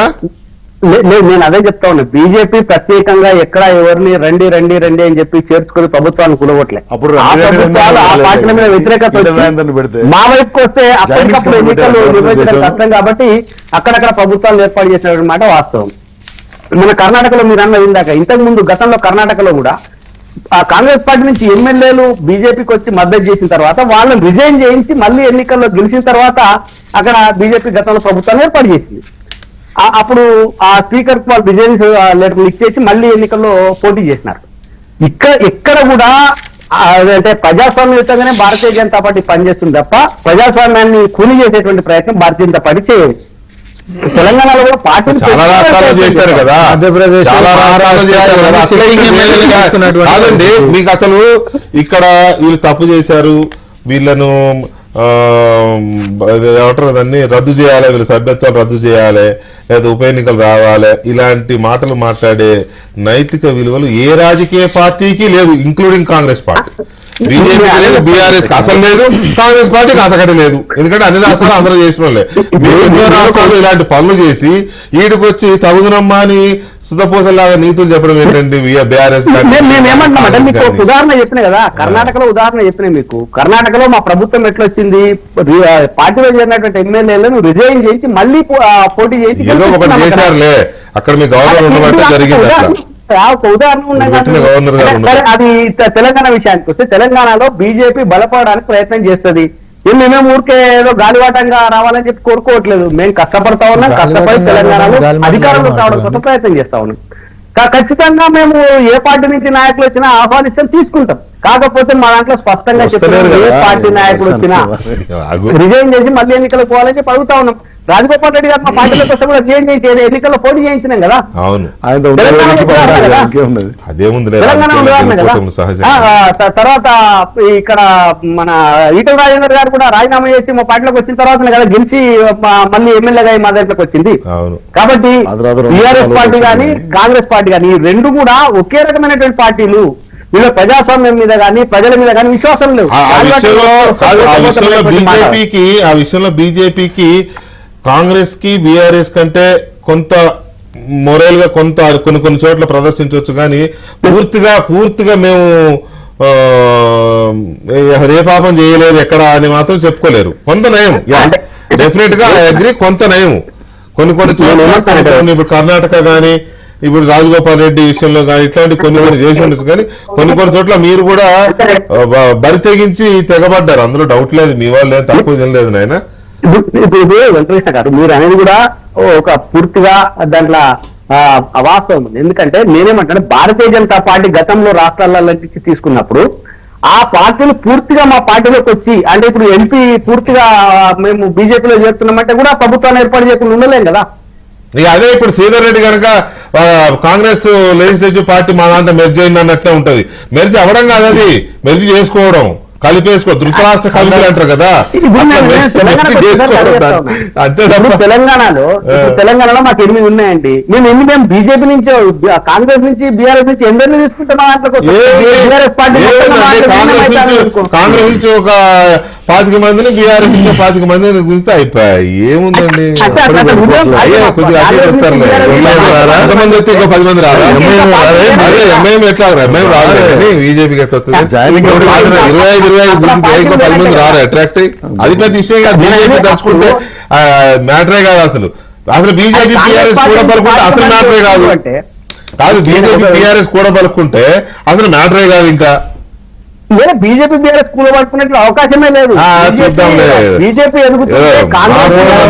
ఏపీలో లాగా కూటమి అంటున్నారుగా. రైట్, ఒక్క నిమిషం ప్రసాద్ దయచేసి. సో ఇప్పుడు ఈ ఉప ఎన్నికలు వచ్చేస్తాయి అని వీళ్ళు రోజు రేవంత్ రెడ్డి గారు ఒక క్వశ్చన్ అడిగారు. రేవంత్ రెడ్డి గారు ఒక వదిలేద్దాం ప్రసాద్ ఈ చేయలేము, ప్లీజ్ అది వదిలేద్దాం. అయితే ఇక్కడ రేపు ఎల్లుండి ఉప ఎన్నికలు వచ్చేస్తున్నాయనే తరహాలో విపరీతమైన విద్య చేస్తున్నారు బీఆర్ఎస్ వాళ్ళు. ఏంటంటే ఇక్కడ ఏదో కాంగ్రెస్ వాళ్ళు అసలు ఎవరూ చెయ్యని ఒక అపవిత్రమైన కార్యక్రమం చేశారు కాబట్టి కోర్టు వీళ్ళకు ఎట్లాగూ డిస్క్వాలిఫై చేస్తుంది, ఉప ఎన్నికలు వచ్చేస్తాయని. వాళ్ళు ఏమి చేయనట్టు.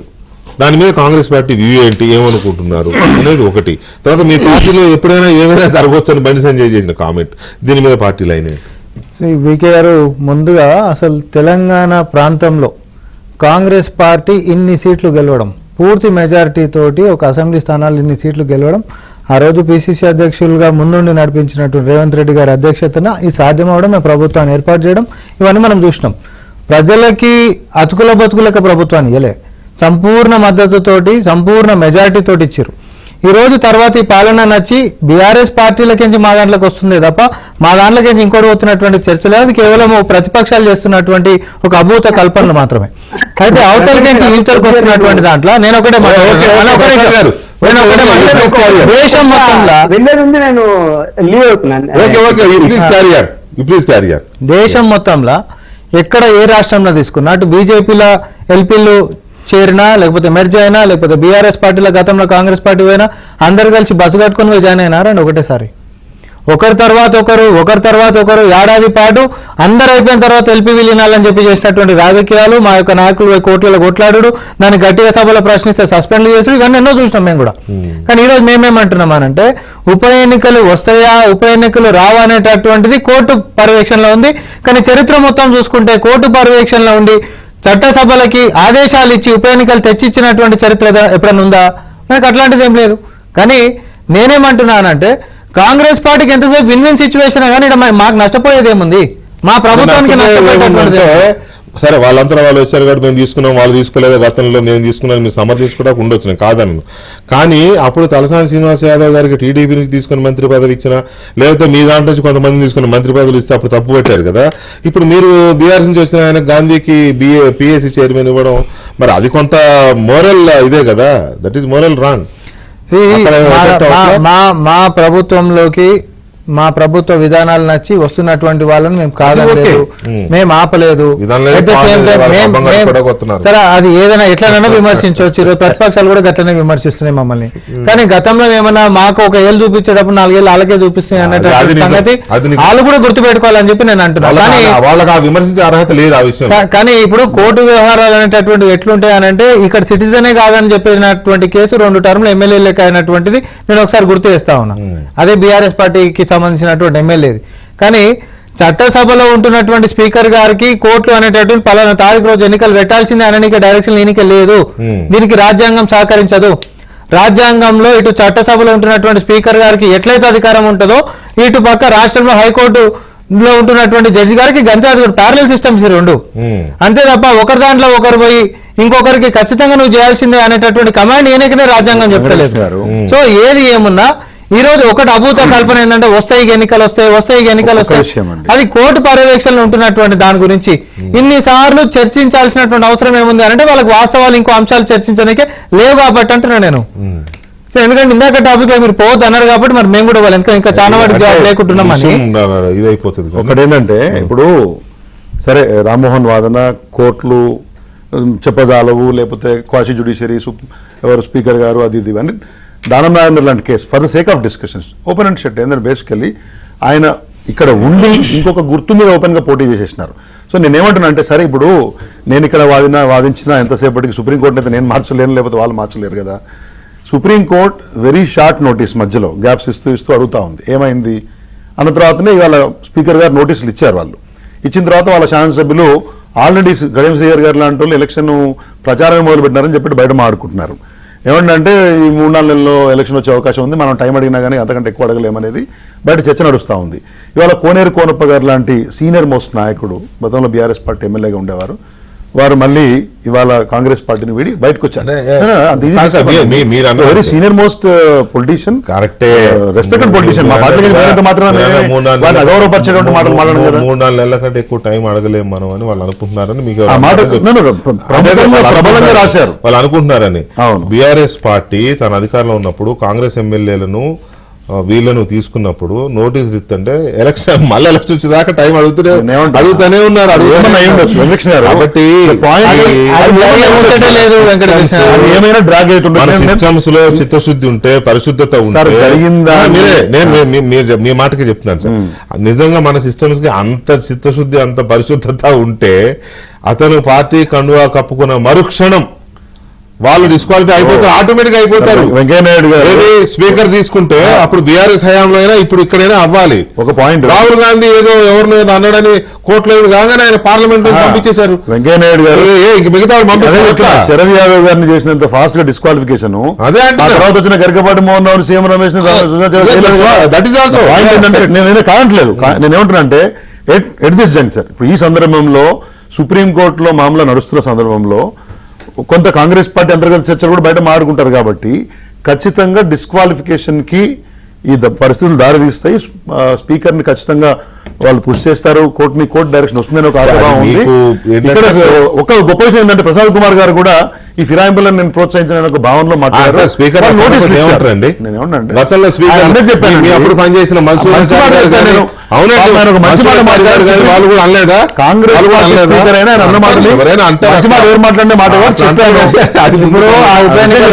ఇప్పుడు కోర్టుకెళ్ళి కోర్టు పేరుతో జరుగుతున్న హడావుడి, కోర్టు ఇస్తున్న నోటీసులు, ఇవన్నీ బీఆర్ఎస్ కి ఎందుకు ఉపయోగపడ్డాయంటే బాగా ఉపయోగపడ్డాయి. ఎట్లా అంటే ఇంకొంతమంది పార్టీ నుంచి వెళ్ళిపోకుండా ఆపగలిగిన నోటీసులు, ఆ వ్యవహారం ఉన్న వాళ్ళలో కొద్దిగా భయం ఏదో ఉంటది క్రియేట్ చేయడానికి ఉపయోగపడ్డాయి. అంతవరకు బీఆర్ఎస్ కి ఆ నోటీసుల వ్యవహారం అంతకు మించి పెద్దగా ఏదో జరుగుతుందని, ఉప ఎన్నికలు వచ్చేస్తాయని నిజమేంటంటే అదొక భయాన్ని రగిలిస్తే పేటలను ఆగిపోతారు అనేటటువంటి ఒక ఆశ తప్పాలి, ఒక భయంతో ఆపుడు. అది ఇప్పుడు వీళ్ళు చెప్పినట్టు వాళ్ళు చెప్పే కట్ ఆఫ్ కూడా 3 నెలలే కదా. ఈ 3 నెలలు జరగకపోతే గేట్లు ఓపెన్ అయినట్టే కదా. మళ్ళీ వచ్చేటివి లేవు 5 సంవత్సరాలు. ఇప్పుడు భయం అంటే పోయిన వాళ్ళంతానేమో చిన్న పిల్లలు పాపం పెద్దోళ్ళు భయం తెలియదు, ఉన్నోళ్ళు అట్లా కాదు కదా. భయం ఎవరెవరు క్రియేట్ చేయరు వాస్తవాలు చెప్తాను. అసలు సంతలో పశువులు కొన్నారు అని అంటే కలిగిన రాజకీయాలే కదా. పార్టీ తయారు చేసిన ఎమ్మెల్యే కాబట్టి నేనేమంటున్నానంటే ఏంటి ఎమ్మెల్యే అయినా కానీ పార్టీ బీఫామ్ ఇచ్చి కేసీఆర్ నాయకత్వం మీద విశ్వాసంతో ప్రజలు ఎన్నుకున్నటువంటి ఒక ఎమ్మెల్యేలు సరే కొంతమంది పోయినారు. రేపు పొద్దున మేము కోర్టుకు వెళ్ళాము, బీఆర్ఎస్ పార్టీ మాకు విశ్వాసం ఉంది, వస్తాయి. అంతకుముందు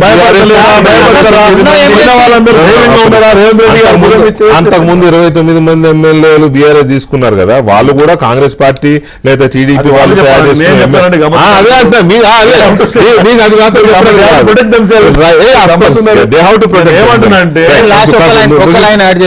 ఎందుకంటే ఇప్పుడు ఎమ్మెల్సీ ఎన్నికలలోనే పారిపోయినటువంటి టిఆర్ఎస్ పార్టీ ఉప ఎన్నికలు వస్తే పోటీ చేస్తారని ఎట్లా అనుకుంటాం? ఉప ఎన్నికలు వస్తే అప్పుడు బీజేపీ తోటి మద్దతు చేసుకుని ఓట్లు కావాలనుకుంటున్నా, ఎందుకు వాళ్ళకి సొంతంగా ఓట్లు లేనట్టు. నాకు అర్థం కాలేదు, ఇది ఇంట్రెస్టింగ్ పాయింట్. టైం అయిపోలేదు ఇప్పుడు. కాదు అంటే సరే కొన్ని ఇంపార్టెంట్ అనుకో ప్రజల కోసం కొద్దిగా మనం తేలేదు. ఇప్పుడు పార్లమెంట్ ఎలక్షన్స్ లో బీఆర్ఎస్ బీజేపీకి ఓపెన్ గా సహకరించింది అనే ఒక అపప్రదం మూట కట్టుకున్నారు. నిజాం అబద్ధం పక్కన పెట్టండి. ఓకే, మీకు ఒక సీటు కూడా రాలేదు. నిజానికి బీఆర్ఎస్ ఒక్క సీటు కూడా రాకుండా బీజేపీకి అన్ని సీట్లు వచ్చాయంటే అది ఆశ్చర్యకరమైన. 8 సీట్లు రావడం అనేది చిన్న విషయం కాదు. మాకు తెలిసిన వాస్తవం కూడా కొన్ని చోట్ల మీ వాళ్ళు అభ్యర్థులు వేస్తే మాకేం లేదు బీజేపీకి ఓపెన్ గా చెప్తున్నాను. నాకు కూడా తెలుసు పేర్లు ఎందుకు ఇక్కడ ఫలానా అని నాకు కూడా తెలుసు. ఇప్పుడు మీరు ఎమ్మెల్సీ ఎన్నికల్లో పోటీ చేయకపోవడం అనేది కాంగ్రెస్ కాకుండా బీజేపీని గెలిపించడం కోసమని బలంగా నమ్ముతున్నారు అందరూ. దీనికి మీరు ఇచ్చే సమాధానం ఏంటి? స్ట్రైట్ అండి. ఇప్పుడు ఎవ్రీ పెద్ద పార్టీ ఎమ్మెల్సీ ఎన్నికల్లో ఎందుకు పోటీ చేయదు? ఇప్పుడు ఇవి ఒకటి teachers MLC, grad MLC elections అయితే వ్యూహాత్మకంగా కొన్నిసార్లు ఆయా జిల్లాల్లో వద్దనుకున్నప్పుడు చేయరు. 9 రాష్ట్రాల్లో చాలా సార్లు కాంగ్రెస్ బీజేపీ కావాలంటే మీకు డేటా తీసి ఇస్తాను నేను. 9 రాష్ట్రాల్లో అనేక సందర్భాల్లో ఇక్కడిది మాట్లాడండి సార్. ఇక్కడ మాట్లాడు బీఆర్ఎస్ పార్టీ అనేది ఒక బ్రహ్మాండమైన ఉద్యమ పార్టీ సార్. అలాంటి పార్టీ ఎమ్మెల్సీ ఎన్నికల్లో పోటీ చేయట్లేదంటే 9 రాష్ట్రాల్లో అమెరికాలో ఎందుకు సార్? సోషల్ మీడియా పార్టీ ఈరోజు సరే మీరు ఏమన్నా అనుకోండి, మీ సంతోషం మీది, నేను కావట్లే. ఈ సోషల్ మీడియా పార్టీకి రోజు భయపడి ఏం జరుగుతుందో చూస్తున్నాము. నేను ఒకటే, ఇవాళ మేము పోటీ చేయట్లేదు. దాన్ని మీరు బలహీనత అనుకుంటారా? బలహీనత నేను అనడంలా. అదే సార్ మీకున్న ఇంటర్నల్ అండర్స్టాండింగ్ బీజేపీ కోసం చేయడం చర్చ న్యాయంగా మాట్లాడుకుందాం. ఇప్పుడు ఫీల్డ్ పాలిటిక్స్ నుంచి వచ్చిన వాళ్ళని కదా, రైట్, న్యాయంగా ఉన్న పోయి ఇంకోలో ఓటేయమని చెప్తే అట్లా ఉండదండి వ్యవస్థ కింద. ఇవాళ చూస్తాం కదా ఇప్పుడు కాంగ్రెస్ ఇప్పుడు సపోజ్ 2 పార్టీలు వెంకటకృష్ణ ఇప్పుడు కాదండి చెప్పండి బాగుంటుంది. 2 పార్టీలు పొత్తు పెట్టుకున్నాను అనుకోండి, ఒకవేళ కొన్ని స్థానాల్లో వారు కొన్ని స్థానాల్లో వీరు చేస్తారు కదా, ఆ స్థానంలో ఉన్న ఆ పార్టీ నాయకులు వెళ్ళి ఇక్కడ మనం పొత్తు పెట్టుకున్నాం పలానా అభ్యర్థి ఓటేయని చెప్పరా? నేనేమంటున్నా చెప్తే ఓటర్లు వేరే పార్టీ కార్యకర్తలు ఇస్తారు. ఇది thank you very much Reddy గారు అండ్ రామ్మోహన్ రెడ్డి గారు అండ్ ప్రసాద్ గారు థ్యాంక్ యూ వెరీ మచ్ అండి చర్చలో పాల్గొన్నందుకు. ఇది వాటి డిబేట్. మళ్ళీ రేపు కలుద్దాం. శుభరాత్రి.